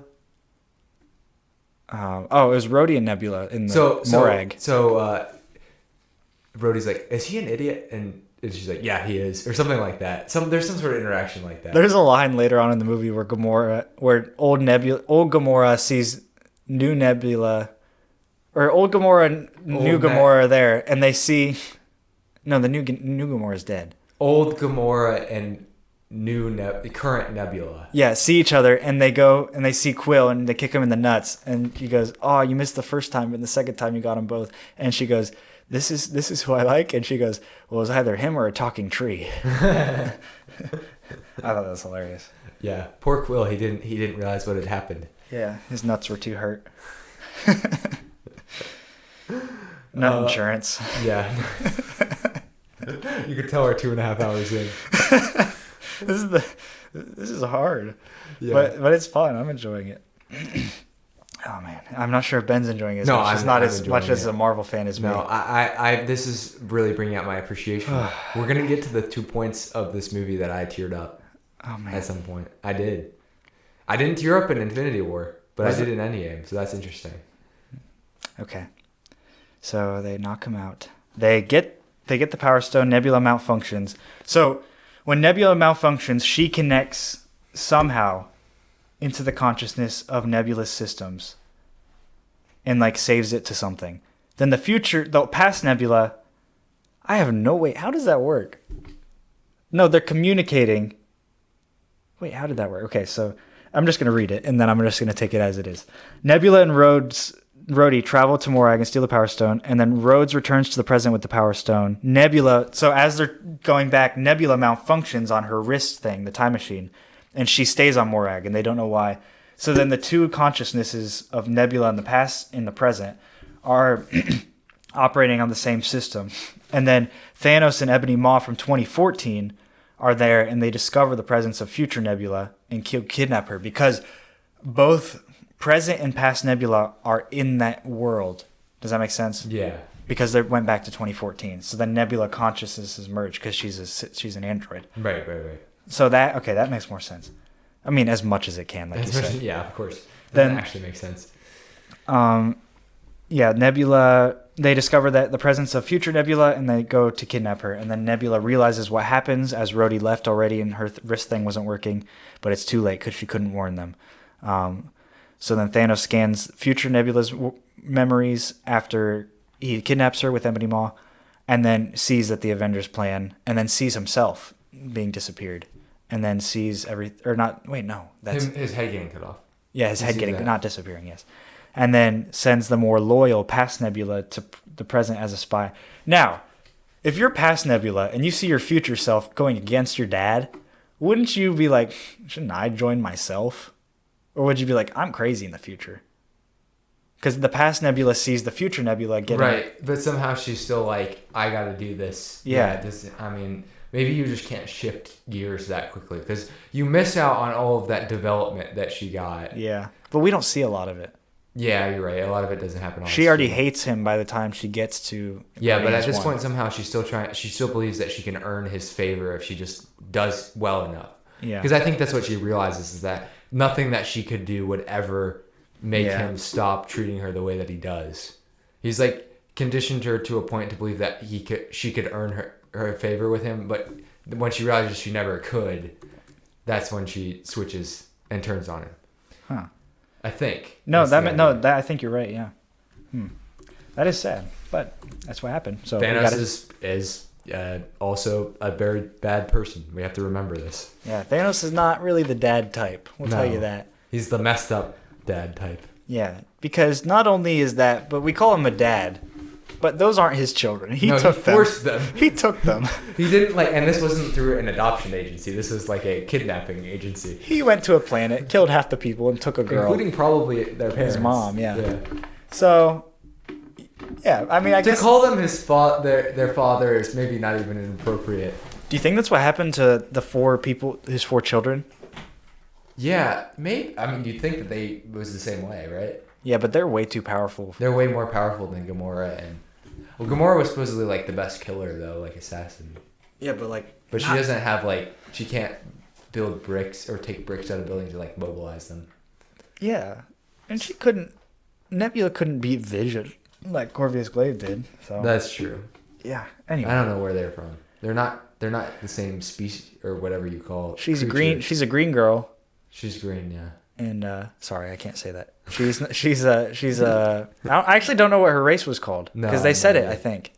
Yeah, she had a whole planet though. That was people, and we see the scene. Did we see that in the last movie? We see that in Infinity War. Yeah. Okay. Yeah. They don't hit back in Endgame, which is fine. So then, Ben, is this one of the parts that you teared up when Barton and Natasha? No, actually, no, it wasn't. Okay. Well, then we'll get to it. Well, there was closer to the end that I teared up. But this was a very important sequence. Mm-hmm. Although I remember it lasting a bit longer than it actually happened when I saw it this past time. Mm-hmm. But anyway, we go back. We see Red Skull again. Soul for soul. You know the deal. Mm-hmm. And so they realize what this means. But they have I think the powerful part is that they have the opposite reaction that Thanos does. They want to sacrifice themselves. Yeah. But that doesn't really work. Would they have gotten the Soul Stone if one of them... So what happens is they fight, and then they end up on the side of a cliff hanging from... Hawkeye's hanging from... I guess you just have to lose a cliff. He's hanging from a cliff with some... Well, you just have to die. Yeah, I don't think you have to... You don't have to throw the person off. You just have to lose somebody you love. Yeah. Because what happens is he's holding her. He doesn't want to let go. He would rather be the person because he's like, I've done all these bad things since then, and I don't really deserve. And she's like, no, I this is what I want. And so actually she ends up doing the movement that causes her to die by pushing off and forcing her hand to be let go. So Clint doesn't actually let go of her as much as, but he still has to experience that and experience the pain of that. Yeah. Which is this guy's already been through a lot, so. His family's not even back. Yeah. So this is the last person he has. Yeah, he cares about her a lot. Yeah. But yeah. It's so full circle in 2 ways. One, because the situation is so unique that they're both there, and either way, if one of them dies, the Soul Stone comes back. Yeah. So they know, yes, they're both content with saying, okay, we can save the world right here, right now. Yeah. It's just which one of us is going to die. Natasha's thinking I have no one left. I have survived 5 years, so I'm already past due.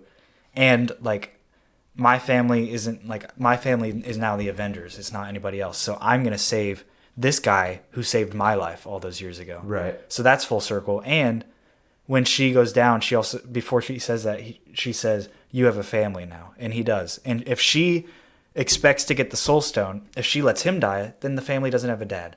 So she has to let herself die for them to be a full family. Right. And of course Clint is human enough to be I would never choose that to happen. He wouldn't listen to her logic that out and be okay, I agree with that. Go ahead. He would never let her do that. But at the same time, she kind of forces his hand and makes him come to that. And then I guess after she dies, he realizes, well, somebody's got to take the Soul Stone back, right? Otherwise, it'll all be for naught. And Clint feels guilty of what he's done. He wants to die instead of Natasha because he knows Natasha has been doing the right thing for 5 years and he hasn't. So I think he feels like he needs to be that sacrifice. Yeah. And he's already done it for Natasha. Redeem himself, yeah. Well, and he's already done it to Natasha too. So of course he'd do it again. Right. So he sacrificed his job, but now he's sacrificing his life. So, when he was supposed to kill her.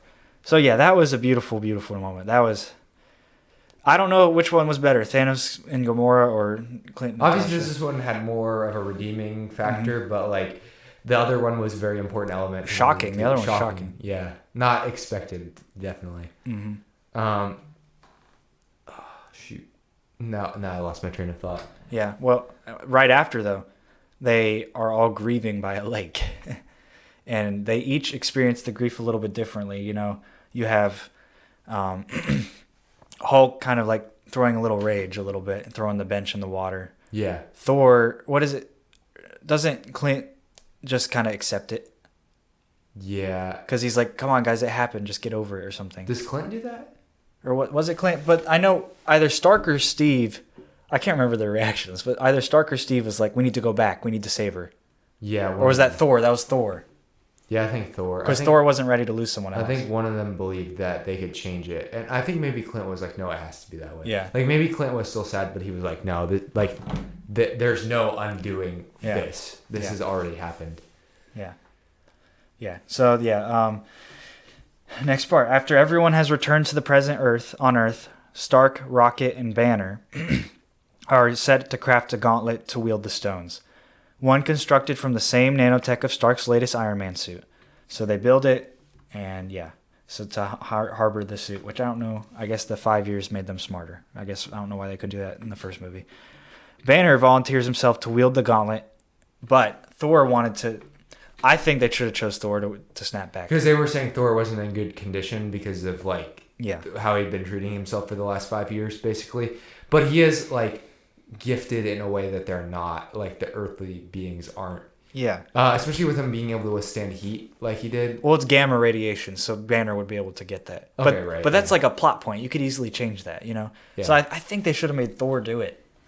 Yeah. Because Thor was the one... But then again, they were never going to end it here, so it doesn't matter. I know, but Thor was the one that watched the snap happen.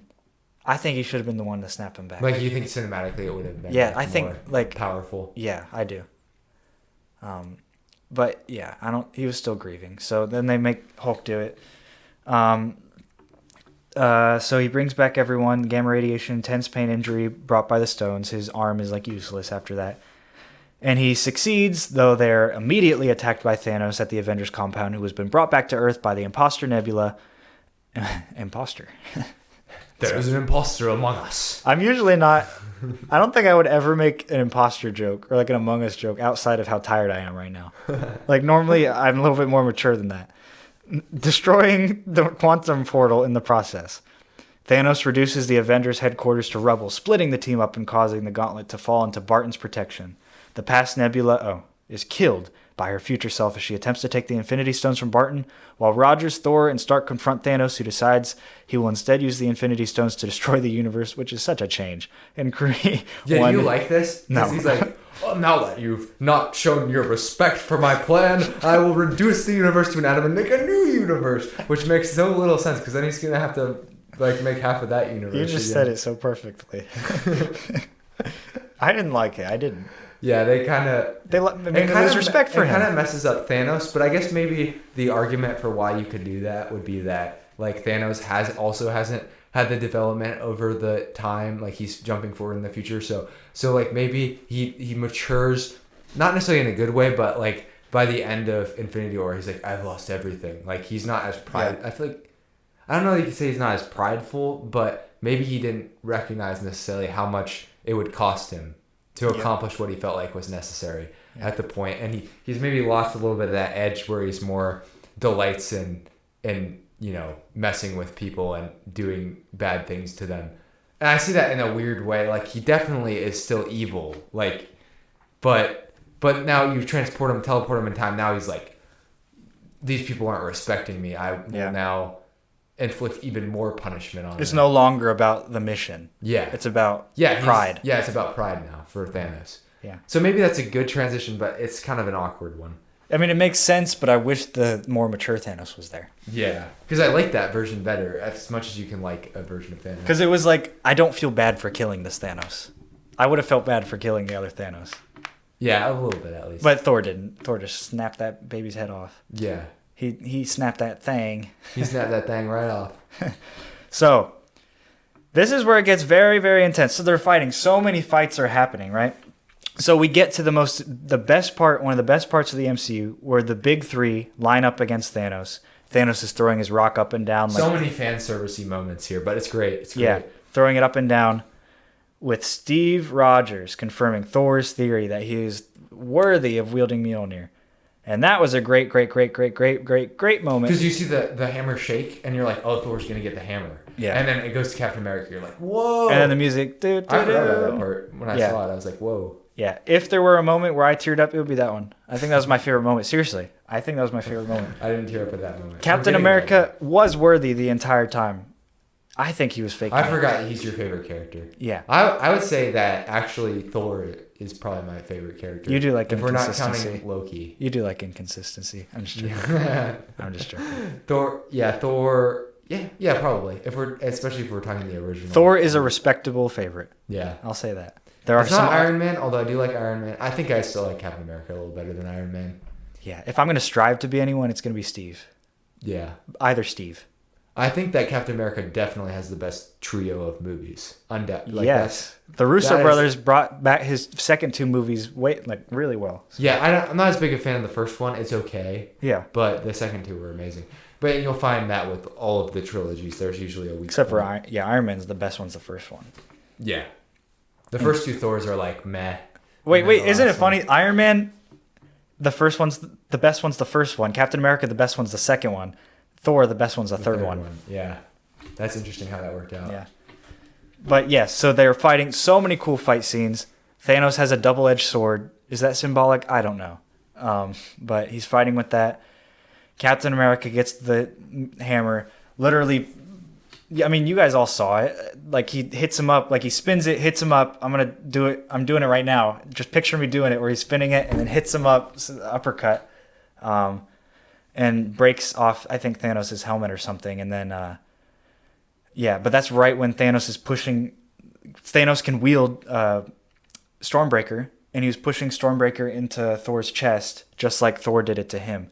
And then gets up, and then I don't know where Stark was in this moment, but this fight scene was very, very well choreographed by any standards of choreography. It would be a 9 in choreography if we were going to do that. And we were going to bring that back. Yeah, I think. Which, if we had done that, man, this podcast would be so long. Yeah. Ew. I'm talking about it. Like how much time are we at right now? We're at 2 hours and 40. Oh, dang. We're really behind schedule. Originally, our plan was to cover all of this in the first hour, but that did not happen. So yeah, and then we're going to do the second hour doing the rest of our plans. But we'll see. Okay. So they fight. And they're each bested by Thanos. Thanos defeats them. But soon after Thanos' army lands on Earth, his army follows him down from his ship. You see this massive amount of people. There's dust everywhere. The whole upstate Gotham has been destroyed, right? And then none other than the Steve Rogers stands up with half of his shield that Thanos has just snapped in half with his sword. And he stands up, tightens his grips on his shield, and keeps walking or limping forward with blood on his face, black eyes, and very, very in very poor condition. And his helmet is ripped, his star is ripped. He's trying to just somehow hobble forward, grit his way. Yes. And then all of a sudden you hear, or what does he say, Steve? And he's like, on your left. And then all of a sudden, the portal behind him opens, and you're like, well, if there's a portal, Doctor Strange is alive. Wait, is everybody alive? What? And you're like, okay. This Flies is where I teared up. Really? Yeah. When all the portals open, and they just all come out, I just couldn't restrain my emotions. It's incredibly powerful. Yes. I don't know. It's just like nothing else. And this is after all of Thanos' army has lined up, too. Yes. They lined up first, and then everyone else comes out, because they're like, oh my goodness, there's 10 of them, and they're gonna fight thousands of Thanos' army, and then you see all of the people from all of the movies just come out, and you're like, oh, it's crazy. And then it's like dun dun dun dun dun. It's the longest Avengers theme. Danny Elfman does a great job, I think, or Alan Silvestri too.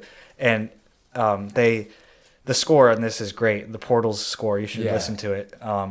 But at the like Doctor Strange and Wong coordinate the whole thing, so they really are the anchors. And he says, "Is that everyone?" He goes, "You wanted more?" And then they go. They brought all the wizards with them. They brought all the sorcerers. They brought the Wakandan army. They brought M'Baku's tribe. They brought literally every movie. Howard the Duck was in there. You know, Pepper Potts had a suit. I don't know. Like there was a crazy amount of people. All of the Ravagers were there. Yeah, I think all of the Asgardians were there too. Yeah, the Asgardians and Korg and Meek with his sword hands, and then Hulk was there with his one arm. You know, you had all the Avengers. Spider-Man was back. All of the Guardians, and you finally got that moment that you knew you were gonna get. Yeah. That one moment where they pan through everyone and the battle begins. Except the stakes are so much higher. You know you're gonna win because they just brought the characters back. You're like, yeah, but you want to see how they do it. But you're finally like at this moment. You've been waiting 10 years for this, and it's honestly better than you can expect, just because you don't expect it to happen this way. I guess Right. you don't expect them to all die, and then you get a chance to say goodbye to the original Avengers, and then you get a chance to bring everyone together. So you don't really get that a lot in anything, just because nobody has enough money or power or amount of movies to release as Marvel does. yes, this is a flex on epic proportions. Man, this is Marvel just taking a complete crap on DC's face right now. Yeah, they're like, you messed everything up. You could never do this. Yeah.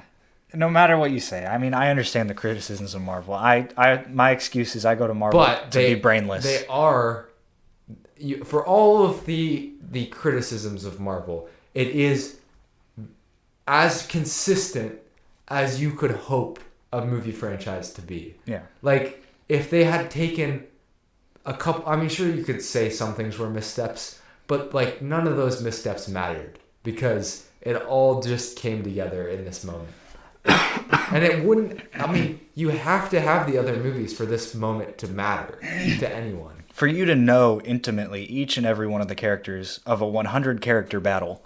Yeah. Legitimately. Like you had the Wasp and... I mean, 30 years ago, that would have been a pipe dream. I mean, I'm serious. Like, Yeah. nobody would have thought that this would happen. Yeah. Yeah, true. Good thing we weren't born 30 years ago. Yeah. Man. Imagine living in a world where we didn't think this was possible. Yeah. Yeah. And the next 10 years from now when it's 200 characters. Yeah. Like they literally had when they combine the DC and Marvel and Star Wars universe all together. Batman versus Darth Vader, and Luke Skywalker versus Iron Man, and old Captain America versus the Joker. Or if they want to stay within Marvel, they've combined every timeline of Marvel together. 5,000 Lokis, 5,000 Captain Americas. They literally just can't get over the original characters. They literally don't expand anymore. They just make variants. Chris Evans is 87 years old playing. He's like Harrison Ford out there. And then you combine with the Star Wars universe, and they have variants too. It's 17 Luke Skywalker variants versus 17 Grogu variants. Versus 27 Joker variants. Versus all different timelines in past versions of themselves. All versus Thanos.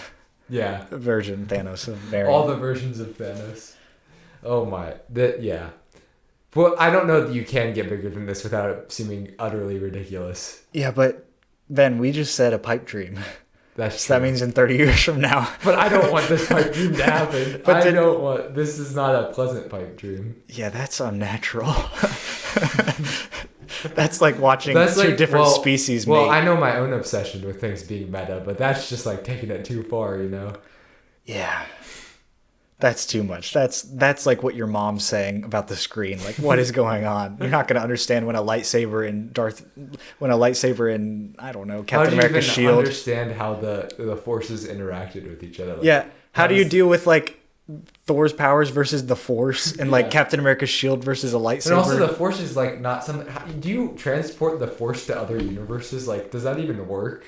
The Force is like within the universe, right? They're just manipulating it. So is it within timelines specifically, or is the Force intercollected? Is the Force outside of supposed to be present in all universes, and just in one universe they figured out they have some people who can manipulate it. Of course, they got way too scientific with the prequel trilogy, and they started like expanding. The midichlorians. Oh, I hate that. These little microscopic microbes. I mean, that could be another criticism of Marvel is they try to explain things, which, like we said, you can't really explain them because they don't actually make sense in any way that you explain them. Why is the Force literally microbes? Yeah, why do we try to turn it into a microbiology class? I don't know. I'm not even. That's my major. I'm not even happy about it. Yeah. Well, because it's not real. It doesn't make sense. If midichlorians were real, that would be my study topic. Yeah. Anyway. Oh my goodness, we're making this so long on purpose. That's okay. It's great. Okay, so after a lengthy battle, which Stark is reunited with Parker and Quill, with Parker, so they hug. Parker sees him. Peter's explaining like, oh my goodness, Mr. Stark, you wouldn't believe what I just saw. I was in a flash and I fell to the ground, and then all of a sudden I saw Doctor Strange and he said we had to go real quick, and I went through the portal and now I'm here. And then Stark just hugs him. Yeah. It was great.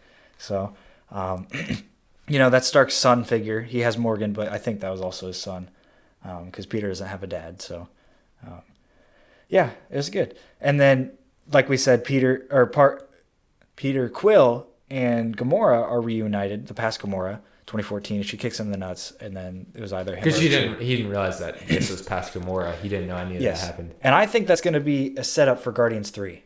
Yeah, which will feature Thor, correct? Yes, it'll feature Thor, and also Thor 4 will feature the Guardians, so they'll be in both. Right, which makes sense. I mean, they perfectly set them up to make sense. For that to make sense. Yes. So Thanos wrestles with numerous Avengers for the Infinity Stones. This is where you have about 45 minutes of an intense battle between all the Avengers and Thanos' Outrider forces. And you have I was wrong. You have Thanos' children in this movie too, like Corvus Glaive. Yes. All those people. And the battle is pretty crazy. You have Giant Man, War Machine. You got literally everyone. And really, one of the centerpieces becomes the Infinity Stones. Hawkeye has them. Yes. He gives them to Black Panther. Black Panther has them. He gets what's the manipulator guy? Stone manipulator man. Oh, Ebony Maw. Ebony Maw gets Black Panther in a bind, but Spider-Man, there is no Batman in this movie. Spider-Man swings through and grabs it, and then he hands it off to Captain Marvel. Captain Marvel just kind of says, "Peter, you have something for me." And then we get the whole sequence with all the women of Marvel, which is definitely fan service, but everybody else got fan service. What are the chances that they were all there? Come on. Yeah. But we're saying that knowing that the three main ones got to fight Thanos. But but the three main ones knew each other. Those girls have never met each other. And I know. The three main ones knew that they were the three main ones. They knew that. There's no way. They're like of all the Avengers, I know it's us three. They know that. Yeah, that's true. They're the most powerful. Captain's the leader, or Captain America's the leader. Tony's just the guy that buys everything and makes everyone look good. And then Thor's the most powerful. So right. They know they're the three. And then those girls, that was frustrating. Man, I know people are going to disagree. That's the sucky part. Well, the good news is a lot of them may not get to this far in the episode to where they disagree. Yeah, if you think that scene was great, quit now. Or put that as our question. Or don't. All right. So yeah, and then where does it get to with the Infinity Stone? Well, yeah, so they give it to Captain Marvel, who has it with everyone, and then I'm pretty sure, doesn't she go to Thanos? Or no, or is there someone else in between there? I'm kind of blanking on what happens. Yeah, I don't know, but they carry the stones around through a lot of different people, and you kind of get to see them interact. Like Valkyrie has a Pegasus, and you see the Iron Spider on a Pegasus. So you're like, what is? I don't even know what's going on. It's dark. That's the only bad part. Everything's dark, but that's the only way you get that much CGI in there. Right. But yeah, and then it was cool. So Wanda gets a hold of Thanos and says, "You took everything from me." Don't they rain fire? That's what happens. They start shooting from the ships, and it's like torrential downpour, but it's bullets. So I think somehow she drops it, and then you made a funny face. But Captain Marvel gets hurt from that, right? No? I believe, yeah, somehow. Oh wait, she goes through the ship and destroys it. Yeah. They say something's incoming, right? And then they're like, "What is it?" So that happens before. Yeah, but that was before. She hasn't even gotten that. Okay, so forget about that. That already happened. I wish it described it in here. It doesn't in my synopsis. And then you have there are a couple other things going on. Like, I mean, people can watch the movie. We know that what happens is there's a showdown where Thanos has the Infinity Stones, and then there's people attacking him. Well, then Captain Marvel directly faces Thanos. Yeah, and loses. Yeah. Let's emphasize that. Capital letters, loses, and I think he headbutts her, and she stays the same. Like, okay, like that makes sense. But then, like, I think he just grabs it and then uses the Power Stone to shoot her down. So he had to use the Power Stone, but he still beats her. Yeah. So yeah, but she prevents him from snapping, which was good. That was a good thing by her. Doesn't she like spread his hands? Spread his And hands he's about to snap, and she spreads his hands. So then I'm confused. I will say was kind of confused about the point that Tony Stark somehow has the stones and Thanos doesn't. Yeah. So then after that, he's about to snap, or he's fighting Tony. Tony grabs the gauntlet, and then while he's grabbing the gauntlet, they go on his arm. Oh, okay. So he's like... So he built his suit to absorb the stones. So he learned his lesson after the first fight. Tony's always learning his lessons. That's the thing. And those are subliminal messages. Right, because that's something that even the second time watching it, I kind of missed. Yeah. I mean, obviously I knew something had happened. Well, I think everybody missed that. Because then you're like, wait, he snaps and the stones are gone. Yeah, that's one of those things that like you almost have to watch, unless you're like a genius or somehow get lucky and notice it. But then you get to a point where you're like, oh man, is he about to snap again? Are we about to have a trilogy and have to do another Endgame Part 2? And then he snaps, and it's just like a blank snap. And then you look at Tony, and he's like, what? And he looks at Tony, and he says, I am inevitable, when he snaps. And then the camera pans to Tony, and Tony has these stones going up his arm into the spots on his hand.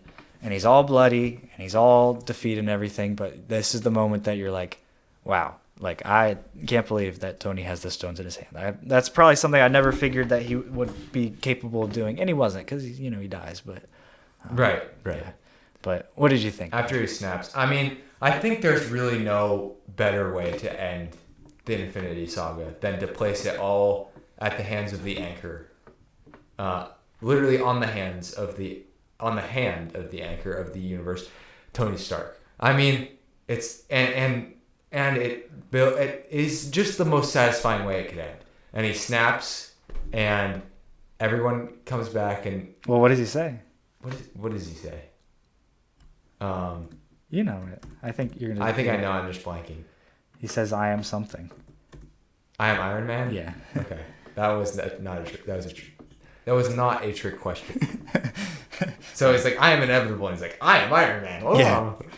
And then Thanos accepts his loss and just sits down, which is honorable. Yeah, and the way that they show Thanos, who's just like speechless, and he goes away, and so somehow he must have snapped it. So like I keep saying the bad guys, the enemy is vanquished by vanishing, and everyone else comes back. Yeah, I think for him, he could have just said, "Oh wait, but Gamora stayed." I was gonna say he could have just snapped and said like, "Get rid of all the people not from this time."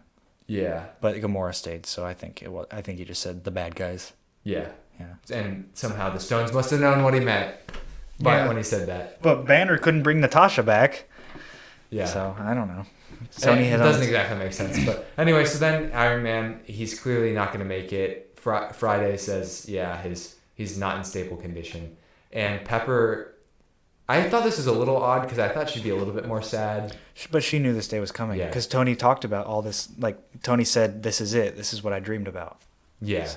And so she's like, you can go, Tony. You don't have to stay. Yeah, you can rest. You can rest. And that's what he does. Peter was there too. And Peter was there. And Rhodey says goodbye. Yeah. So it's a very touching moment. Yeah. And then we get 30 minutes of closing up ties. After the funeral, though. The funeral. Yeah, closing up ties. The funeral's the second part. Yes. Because I think there's a sequence or a camera shot where they zoom in on his daughter, and I lost it. That's just so sad. Wait, what are you talking about? The funeral. Like when there's a part where they... where she has like a teddy bear? Or something like that. Yeah.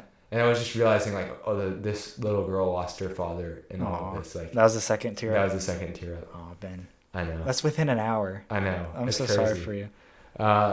And so, I mean, this funeral scene, you get another like sequence of everyone panning and you get to see everybody. There was even a couple of people I was like, who is that? Yeah, like, so they had the kid Harvey from Iron Man 3 was there. He's all grown up now. See, I haven't watched Iron Man 3. It's one of I haven't seen Incredible Hulk. So Tony like mentors a little kid in Iron Man 3 when he gets stranded in I think Arkansas or something, or Nebraska, I can't remember.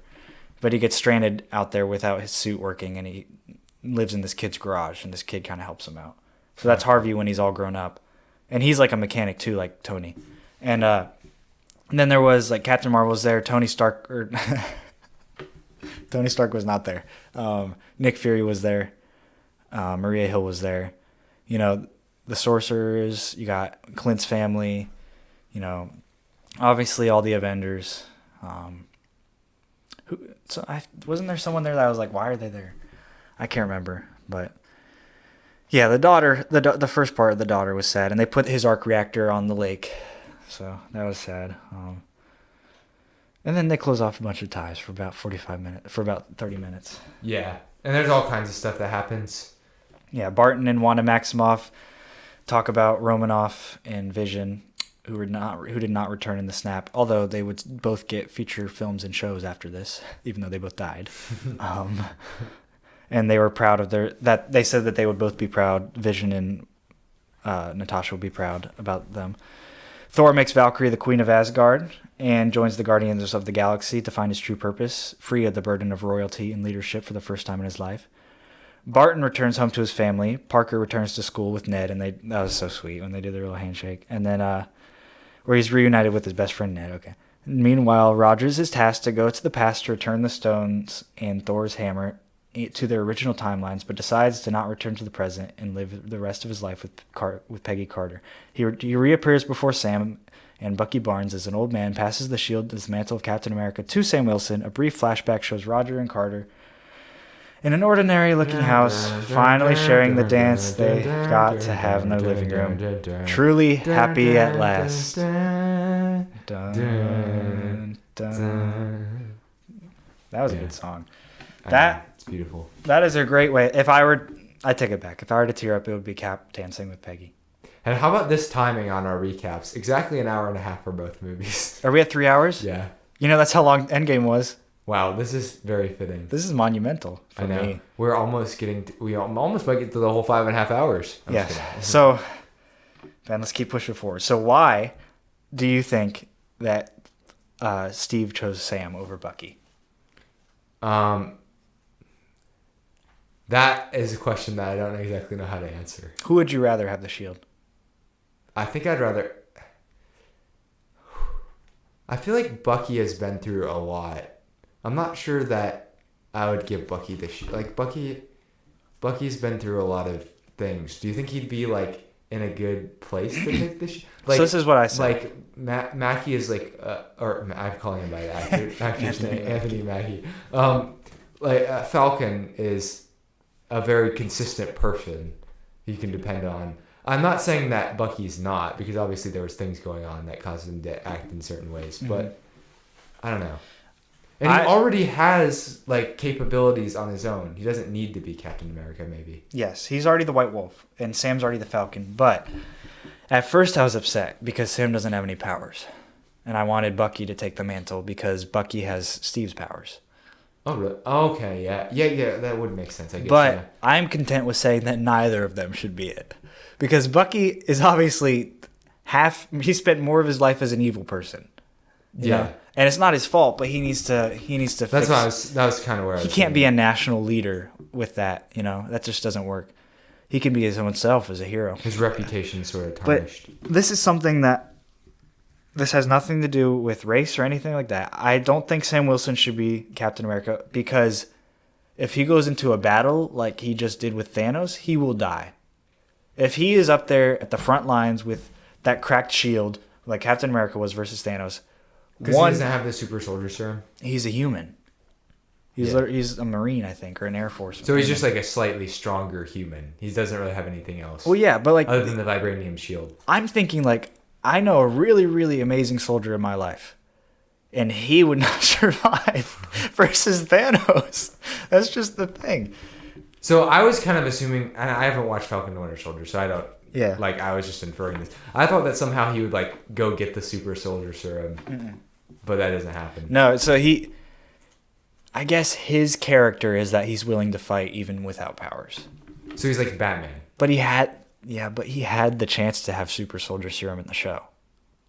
And okay. But I don't get that. He rejected it because people were abusing it. Batman. People were abusing it. And it's stuff. like they were doping. Yeah, that's how the show was. So, yeah. But that's what happened, and that's what we got. And we get Joe Biden as old Captain America.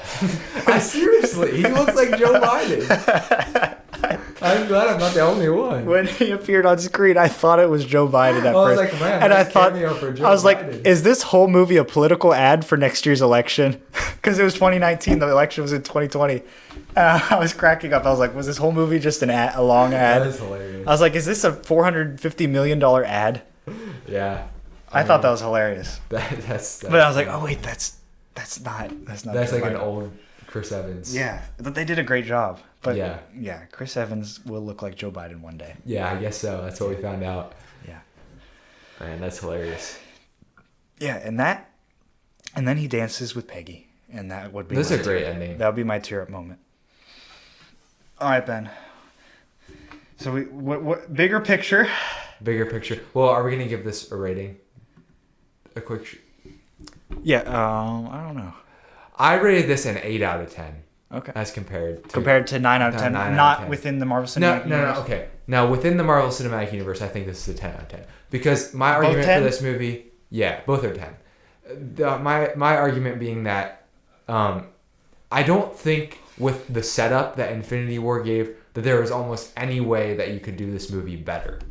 So, so in that regard, anything that's differentiating the two movies is more of a personal preference of.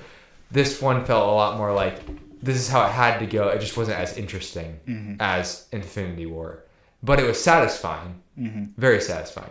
And it definitely maybe swayed to fan service a little bit more. At the end, but during the movie, if you think about it, Infinity War was fan servicey in that they had cool quips, they had nice cool battles, big flashy action sequences. They brought everyone together. And brought everyone. But this one, you're saying goodbye to the original Avengers. So there was more heart almost in it for me from the original Avengers specifically. Right. Thanos had a lot of heart in Infinity War, but the original Avengers got their time to shine in this. This was like their goodbye letter. Their movie. At the end, literally, as the credits are rolling, they literally signed on the screen. They had signatures. As by their silhouettes. And I know some of these actors are just so glad to be done with this. They're like Chris Evans was like, I want to prove and I don't know that he ever will be able to. Knives Out. I mean, the thing is, I've seen Chris Evans. No, I for some reason thought he was in Looper, but he wasn't even in Looper. Chris, he was in Scott Pilgrim versus the World. Oh yeah. But the thing is, Chris Evans is the perfect Captain America. But like, sadly, I just don't think he's interesting enough on his own to really carry a movie. He's like the perfect typecast to be a superhero. Yeah. And it's almost the same with a lot of these guys. Robert Downey sort of transcends it, but then he doesn't transcend himself. He's always Robert Downey Jr. in every movie. Yeah, he reminds me of like Brad Pitt, maybe. Yeah, or because Brad Pitt always seems like himself too. Leo plays a lot of different people. I'll say that. Leo has a lot of range, but he reminds me of who is maybe Pete Davidson. I know Pete Davidson's getting pulled into the most random things these days, but probably Pete Davidson because he plays a similar character, I think, including a little triangle debate, love triangle going on. Oh man, that's crazy. That's getting crazy right now. That is. Have you seen the music video for Easy? No, I haven't. It's him cutting off Pete Davidson's head and planting it in a garden. Couldn't get any messier. But it's claymation. It's claymation.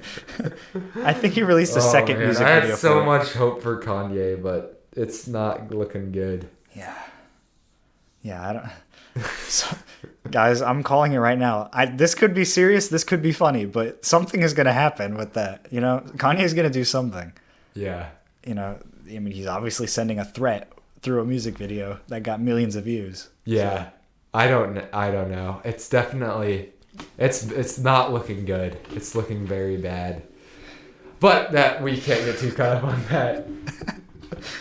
There's a bigger battle to go on. There's a bigger battle. So did you 10. settle on rating? 10? I think within MCU, they're both 10 because I see them as the same movie. I don't think you can separate them. No, yeah. I think if you give one 10, you have to give the other 10. But outside of it, 8. Okay. So we're pretty much in agreement. But I said 9 then 8. 9 then 8. Yeah, outside of MCU.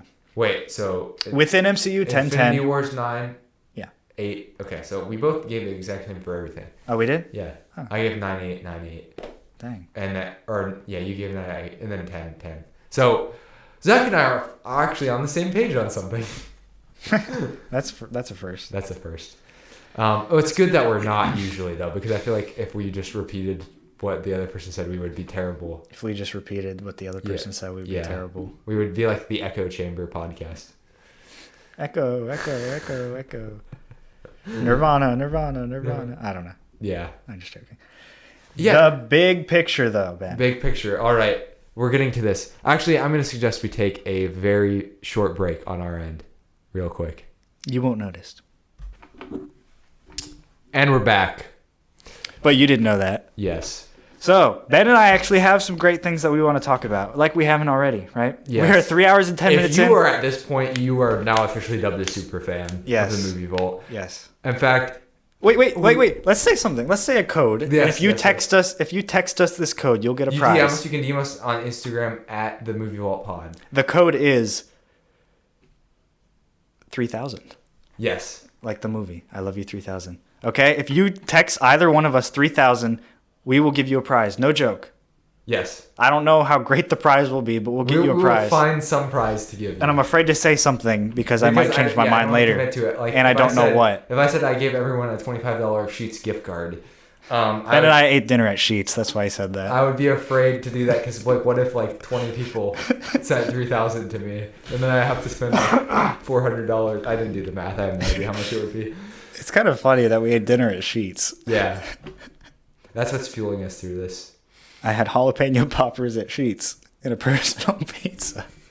The personal pizza was $2.99, by the way. You see, it wasn't big, but for $2.99, that was good. What I got the burger combo. That was $5, and it was $5 total. I don't know how much the burger would be individually. Maybe $3.99. That's cheap. And it's pretty cheap. I mean, you can get a large drink, any size drink. So obviously, I grabbed the large. Yeah, because you're large. Yeah. Sorry. And you get fries, not a ton of fries, but a decent amount, and a burger. And the burger was actually bigger than I expected. It wasn't like ginormous, but it was bigger than I thought it would be. The good thing is that we got cheap meals, but the bad thing is that you once got a $17 meal from there. No, it was 13, but yeah, 13. it felt That's like insane. Yeah, I know. It's if you go build your own, go to the value. I would like quintuple meats. It's like I didn't know what I was pressing, and before you knew it, it cost $13. So Sheets value menu gets an A+. Sheets normal menu gets a C-. But anyway, text us 3000, please. Ben and I need to not waste any more time. I mean, I'll feel really sad if nobody texts 3000, but I think someone will. I think one person in my mind will. Okay. I'll tell you after. Okay. We'll see whether Zach's prediction comes true. Okay. It's me. I'm just joking. Okay. Maybe my brother too, actually. Okay. Legacy of characters. Ben, who won this movie? We don't have to describe the question. Who won this movie? Kevin Feige. Oh my goodness, you're right. That's so meta, but yes. Kevin Feige won the movie. He is a genius. Does it have to be a person in the movie, or are you just saying? I think Kevin Feige. I think that's the person you could point to. He's a genius, if you think about it. Because he's the one, he's like the director above the director. Yes. Which you don't have in a lot of movies. And in a lot of cases, it wouldn't really work, because if you have too much studio oversight, but in the case of Marvel, you need studio oversight because it needs to work together. And if they're not going to have the same director direct every single movie, which wouldn't make any sense. Jon Favreau's doing every movie, three a year. Every TV show. No human could do that. That's why they cloned him. Yeah. Well, unless they did it much slower than they do it now. Yeah, true. Yeah, if we're going to do a character in the movie, not Kevin Feige, I would say... Oh, man. Who lost in this movie? I think I have to relate that first. Peter Quill lost. Yeah, Quill lost. I think Bucky lost. I think because of the writing. Because he didn't use his arm. Yeah, and they didn't... T'Challa. The scientist? girl? Oh, Shuri. Shuri lost. Captain Marvel lost. Captain Marvel detrimentally lost because this was right off the back of her movie the year before. Which already didn't do that super well. And then people hated her more in this movie because she was more cocky in this movie. Yeah, they actually made her character worse instead of making her better. Yes. Man, I'm so dumb. Who? Thanos. Thanos lost. No. Won. No. Oh, Infinity War. He won the movie. He won the movie. But he did lose in Endgame. He did lose in Endgame. So he literally lost, but he figuratively won. Yeah, I'm so dumb. Thanos definitely won for me. I'm writing that down. Okay, Thanos won the movie. Kevin Feige won the movie in a meta scenario, and Thanos won the movie in a from a character standpoint. Yes, and for those of you that don't know, Kevin Feige worked on the old 90s X-Men show. That's where he got his start in Marvel, right? Okay. Or no, not X-Men show. Maybe the X-Men movies, I would say, from the early 2000s. Okay, yeah. And then after that, he went up in the company, finally got a chance to, he had a plan. He always had this plan to do a cinematic universe, just like the comic books, right? He was a big comics fan. And out of anyone, Kevin Feige is the biggest comics fan out of anyone that works at Marvel, because you can tell that he had this plan to connect all these different things, just as the comics were. And he started with Iron Man, and he went throughout, and he finally got to Endgame. And this is when, like, you were after the first Avengers, you were convinced Kevin Feige is right, but then after Endgame, you were convinced that Kevin Feige is a genius. Yes. And not only that, a multimillionaire. Yeah. And not only that, they offered him to run Star Wars.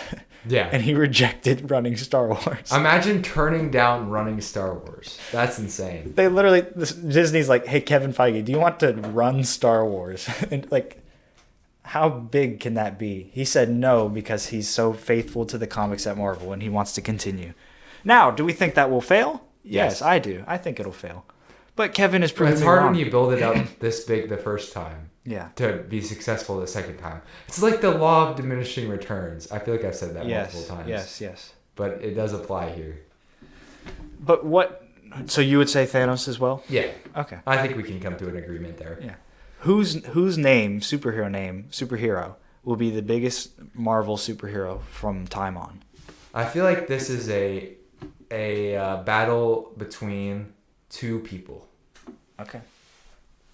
And it's Iron Man and Captain America. Okay. Right? Yep. Would you agree? Yes. And I don't know whether you'll like this answer, but I think Iron Man wins this fight. I don't like the answer, but I agree with you. Because I think Iron Man had the most to prove, and he proved the most. But the thing is, I'm not sure that they'll ever be able to redo this character. Though they're trying to redo Captain America in a way. I don't. Continue. But I think I would say that what people like about Captain America is what he stands for, and the movies that he has are cool. But I'm not sure that I feel like Chris Evans is much more replaceable than that Robert Downey Jr. is. Like, you would not have an Iron Man without... Okay, yeah, I see that. I'm going to humbly see that because I think you're right. As humbly as I can say it because I love Captain America. Because I think that you could come up with another name who could have done Captain America pretty well. But Iron Man's so specific in his personality. They had to develop more of a personality for Captain America. And they did. It's not like they didn't. Mm-hmm. But from the first movie. So, and there was a lot of character development, and that was good. And I think general audiences like Iron Man more because he has been so inconsistent, which is more realistic, and he's had a growth. Captain America, and Captain America's had a growth, but he's been consistent. Yeah. And people aren't used to that. You know, people think of that as either cocky or not interested. You know, boring. Yeah. So, but in some ways, like, I can look to Captain America's story, and it's interesting how you would think that Captain America would be on the side of Iron Man when it comes to the Sokovian Accords and things, and that Iron Man would be on where Captain America ends up. So that's the switch that's very intriguing. Because of their experiences. Yeah, because of their experiences. And so I do think that there's a lot there. I just think that the general public will will look at Iron Man's more specifically. Well, you had Iron Man who felt responsible for that kid's death when his mom talked to him. She said, "My kid died in this battle." And you had Captain America disenfranchised with the government after Hydra came out in Winter Soldier. So then they're switching sides almost. Whereas if this were the first Avengers movie, they would obviously switch sides. So, which is good because I think the reason that you chose those two as the top front runners for who will be the biggest name is because their story arcs are very much intertwined. Yeah. And they're very opposites. Right. But they don't seem opposite, but they are. Marvel made them that way, no matter if they are or not. And like as interesting as Thor is, and I love Thor, like I just don't feel like his story arc was as central. And it just started. Yeah. In 2017. So that's a good point. They kind of fumbled the bag on his first 2 movies. Taika Waititi will do well with him. We'll see. But Marvel Cinematic Universe, Ben. How many times do we talk about it in every podcast? At least 3 or 4. What effect has it had on cinema, and why is this so important? It simultaneously had a extremely positive and extremely negative effect, I believe. Mm-hmm. So I think the positive effect would be this heightened. I mean, this might have saved movies, like people going to movies. Like, there's nothing else. Maybe a Batman movie can bring people out. I actually don't know how well the new Batman movie did, but nothing brings people to the theaters like Marvel does. And the movie theaters were dying. Okay, we were getting into the age of Netflix.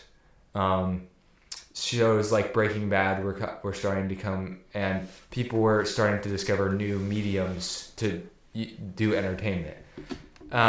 Without Marvel, do we even have enough money to make, like, does A24 happen? That might seem a little like crazy to say. I don't know that I've explored, it's a big leap. explored the links between that, but because A24 also might have. When did they start? I don't know, but probably like 2012, 2013. But when they got big. When they got big, it's, we had this invigorated love of movies, and then I guess A24 also works because it's another brand thing. Like, A24 is just a production company, right? It's like Gucci. Yeah, it's not like, the movies are already made, and A24 is like, oh, we'll take you on. It's not like A24's. I think they do some original productions, but generally they're like already made movies that they're taking on. Yeah.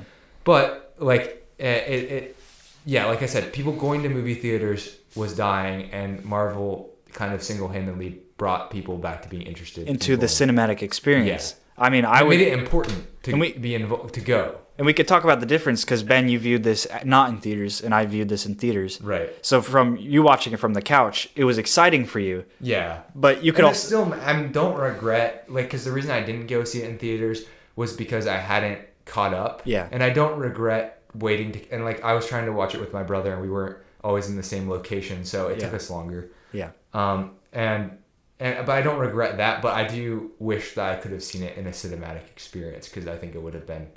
it was, most people probably look at it as one of their most, their top, most impactful of our age. Other people who were old enough when Star Wars came out, say Star Wars, but it would be that level. Yeah. In the theaters, for both Infinity War and Endgame and No Way Home, you have, for the big events, especially like Captain America picking up Mjolnir, Andrew Garfield and Tobey Maguire coming through the portals, and then you have like the end portal scene in Endgame. You have Thanos snapping. You have, all these different moments. All the people dying, literally people screaming, cheering, jumping, getting up and clapping. Someone cursing at the screen when their favorite character dies, or I don't know whose favorite character would be Heimdall, but whatever. And then, big reactions. I'm not like that. And sometimes I don't like it, to be honest, because I can't hear what's happening. If somebody's clapping and then they go right to dialogue, I feel like Marvel's got to realize that, people are going to be clapping at this point. Let's not have any dialogue for a few seconds. Like how comedians do it. Yeah, they know where to pause. Yeah. Yeah. So or like Disney Channel, like they have the laugh track after. So, but it was still incredible. And I don't know if I would have had the same experience on watching it not in theaters, but I think I would prefer in theaters, but I also think I would feel the same things if I didn't watch it in theaters. So I don't think you missed out.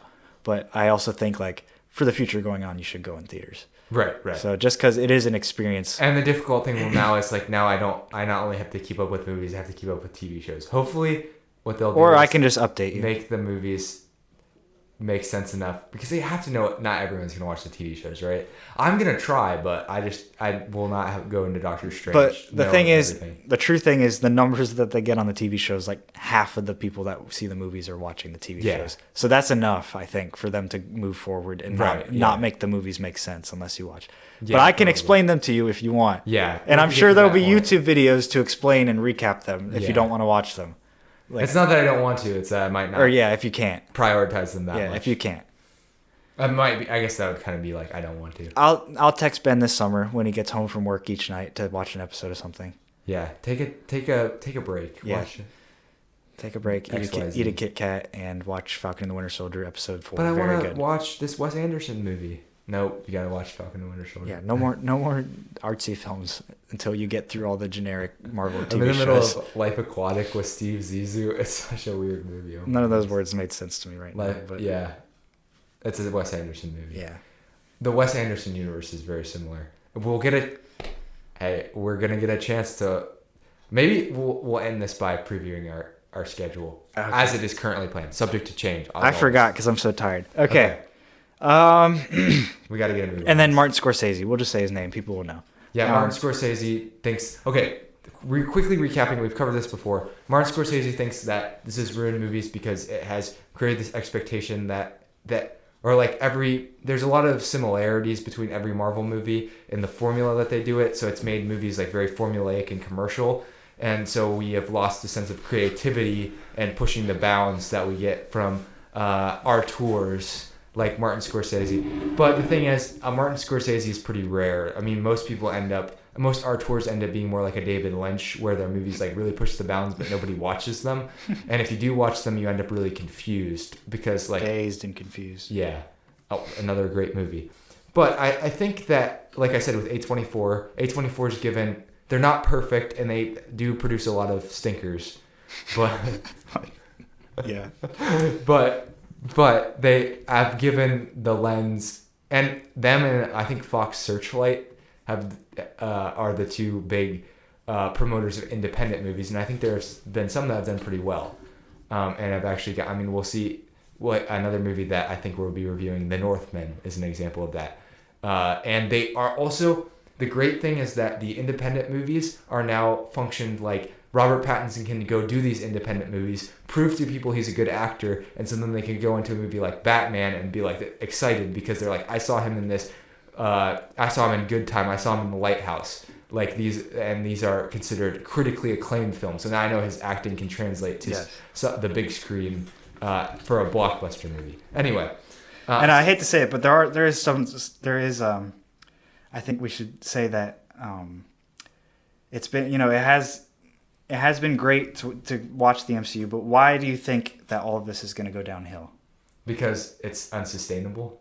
Because the expectations are too high, because they expect us to watch too many things, because the characters aren't as good as the first round of characters, because the actors might not be as committed. And they're trying to spread themselves. They're almost spread. I think they're starting to spread themselves too thin. And it's going to become impossible to connect everything. You're going to have to create sub-universes for different areas and have culminations of those universes. And then a movie so big.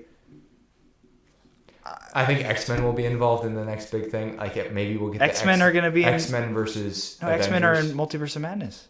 Okay, yeah. Because so we might get Patrick Stewart. I've heard rumors of like the X-Men versus Avengers storyline. Yeah. That could be big.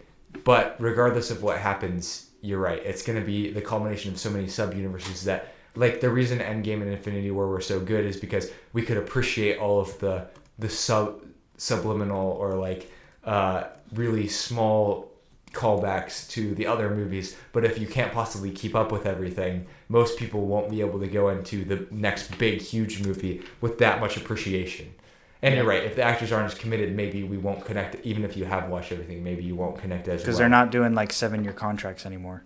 Right. So, but they just actually did a specifically 7-year contract with Scarlet Witch. So I think they're going to do a movie for her. Okay. Interesting. And successes, maybe small successes. Scarlet Witch so far has been good for me. I appreciate Scarlet Witch. I appreciate that Doctor Strange is the new anchor of the MCU. I think Loki's been good. Success. I hope they push those sorcerers kind of to be the front runners, because they could carry a new franchise, because I think they've developed them correctly. They haven't rushed it. They've given it time to settle in. I had a little bit of skepticism of the carrying over from the old universe and not closing everything, but I think you almost have to, because you have to have some connection back to or nobody's going to buy into it. Or nobody's going to buy into it. It would be like a soft reboot. I mean, it is a soft reboot, but... And then next week we get the Defenders on Netflix with Agents of S.H.I.E.L.D., Daredevil, Jessica Jones, Luke Cage, Iron Fist, The Defenders and Punishers, and Agents of S.H.I.E.L.D. I already said that. That's crazy. So I don't know if that's going to be canon or not. So we'll find out next week. We got Daredevil and No Way Home, right? Yeah, I don't know if Agents of S.H.I.E.L.D. will be canon or like the rest of the other ones. But it'll be also interesting to see because they have a timeline on Disney Plus to see if they're canon and if they're in the timeline, where they fit in the timeline. Man, do you feel content with what we've said? I think I feel content. So let's take a little tiny bit of time to just reflect. I feel like we already did a reflection in one of our last episodes. We did it too early, though. Yeah, we did it too early. This is 50. And in some ways, it feels like it's gone really fast. And in other ways, you're like, well, you guys should have gotten to 50 way earlier. But that's okay. We got to 50 right when we should have. Yeah, we're busy. Sometimes other things take priority in our life. Yeah, sometimes, but not usually. Yeah. Today, they didn't. Today, this took complete priority. Ben and I are committed. We spent 7.5 hours today recording. That's a full day's labor. That's legitimate.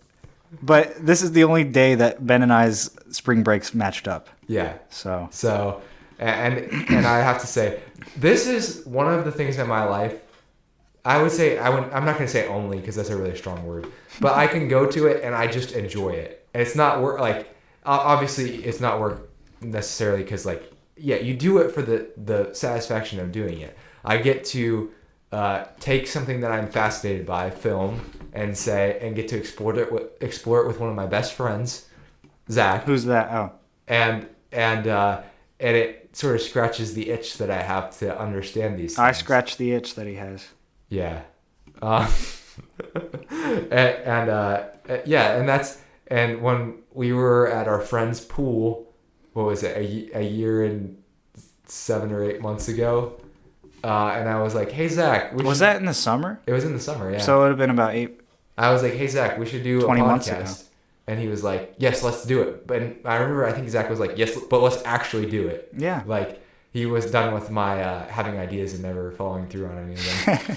So. Well, yeah, okay. To say my part, to defend my thesis, I would say that when Ben asked me, I was at first thinking yeah, that would actually be fun. And I don't see it as a big commitment. But, I mean, it was probably a little bit more commitment than I thought, but I think that's a good thing. Yeah. I think if you're going to do something that you like, you should put some time into it. And I think adding more time into it actually benefited me because, Ben and I are both busy. We admit that. And I think that when you get caught up in the struggles of life, you kind of got to escape sometimes and not escape like being like escaping your problems or running away from them. I think just taking a break. And I think although we're talking for 7 hours, Ben and I have probably talked longer in our lives, so it's just kind of a natural thing. Ben's a talker. I'm not as much as a talker, but I'll talk with Ben all day. It's fine, and it truly has been a pleasure talking with you, Ben, for 50 episodes now. It really has, and it's been nice to our friendship's grown in the past 2-ish years, so I think it's been nice. And to all of our listeners that are crying out there, just if you don't cry in Infinity War, you can cry here. So don't worry. Yeah, but I get so much. Joy, I guess is the right word.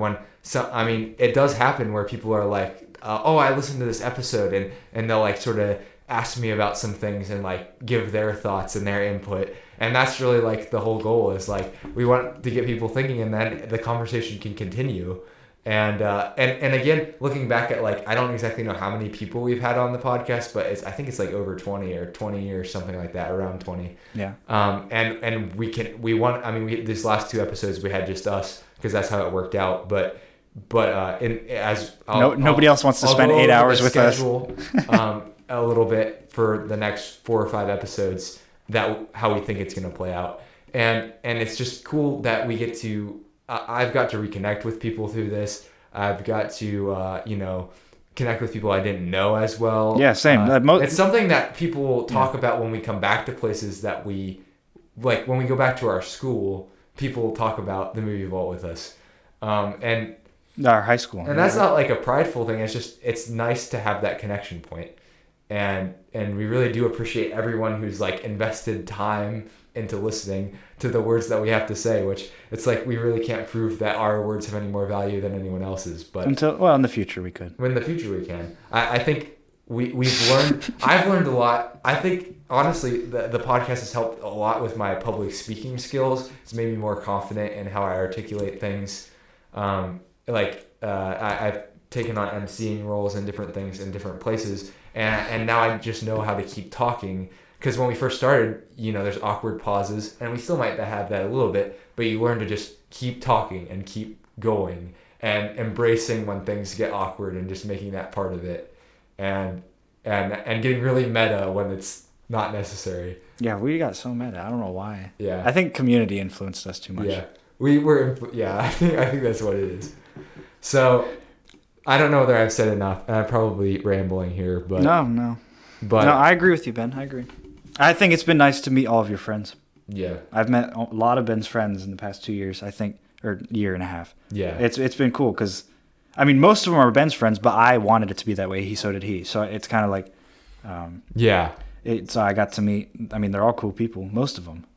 I'm just joking. They've all been cool. And we've had some of our closer friends on. I mean, Connor's our resident Marvel expert. I'm sure we'll have him on again at some point. And Josh is our Batman. We already have him for the summer. He's coming back for a Batman Begins episode. Yeah. Again, date to be determined, episode number to be determined. Yeah. But, I couldn't even go through. I mean, one of your brother's friends, Jake, I believe he has a YouTube channel. Yep. I think it's Film Talks YT.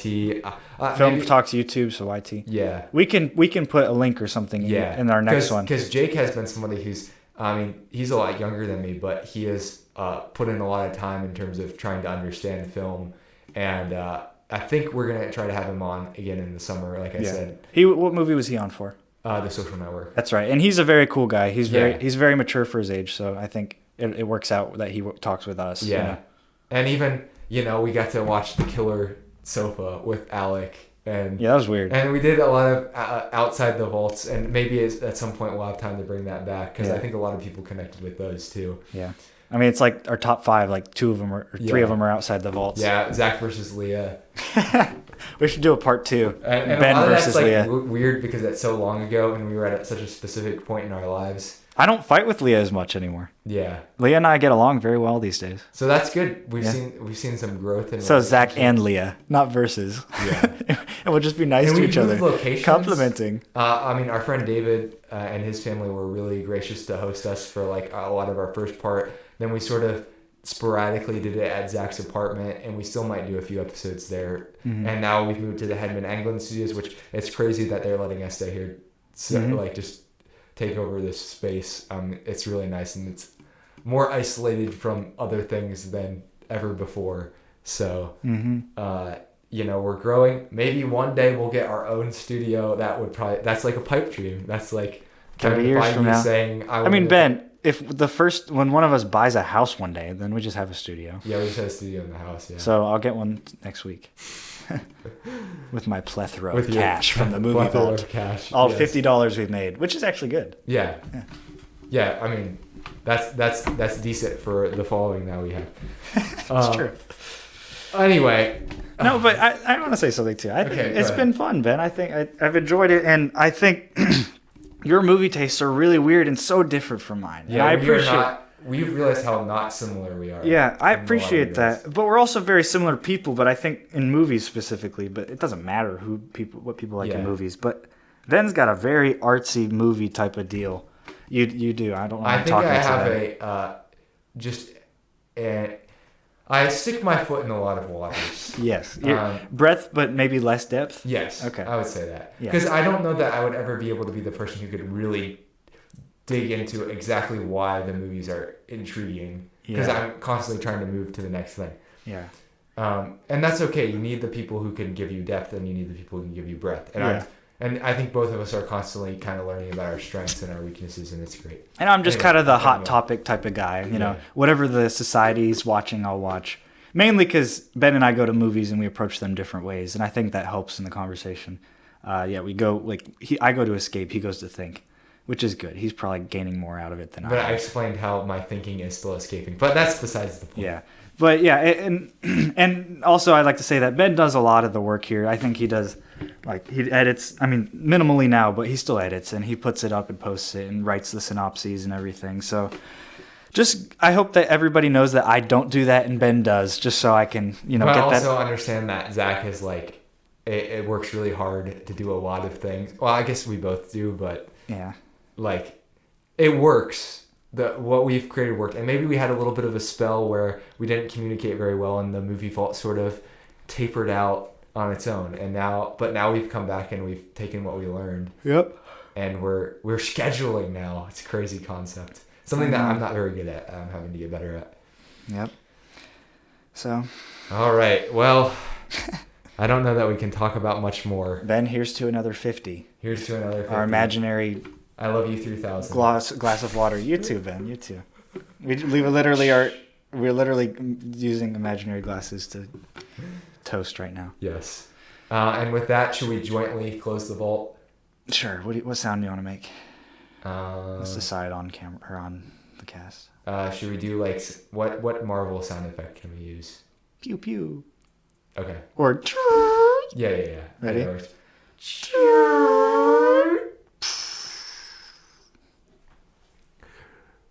Remember to text the code 3000 for a prize that is very cool. A very cool prize. Text 3000. That's 3000 at very cool. Rick and Morty forever. Rick and Morty 7 seasons. Rick and Morty forever. www.rickandmortyforever.com. 3030 seasons. 3000 movie vault. 50 episodes. Oh, we should have did that. We should have done that.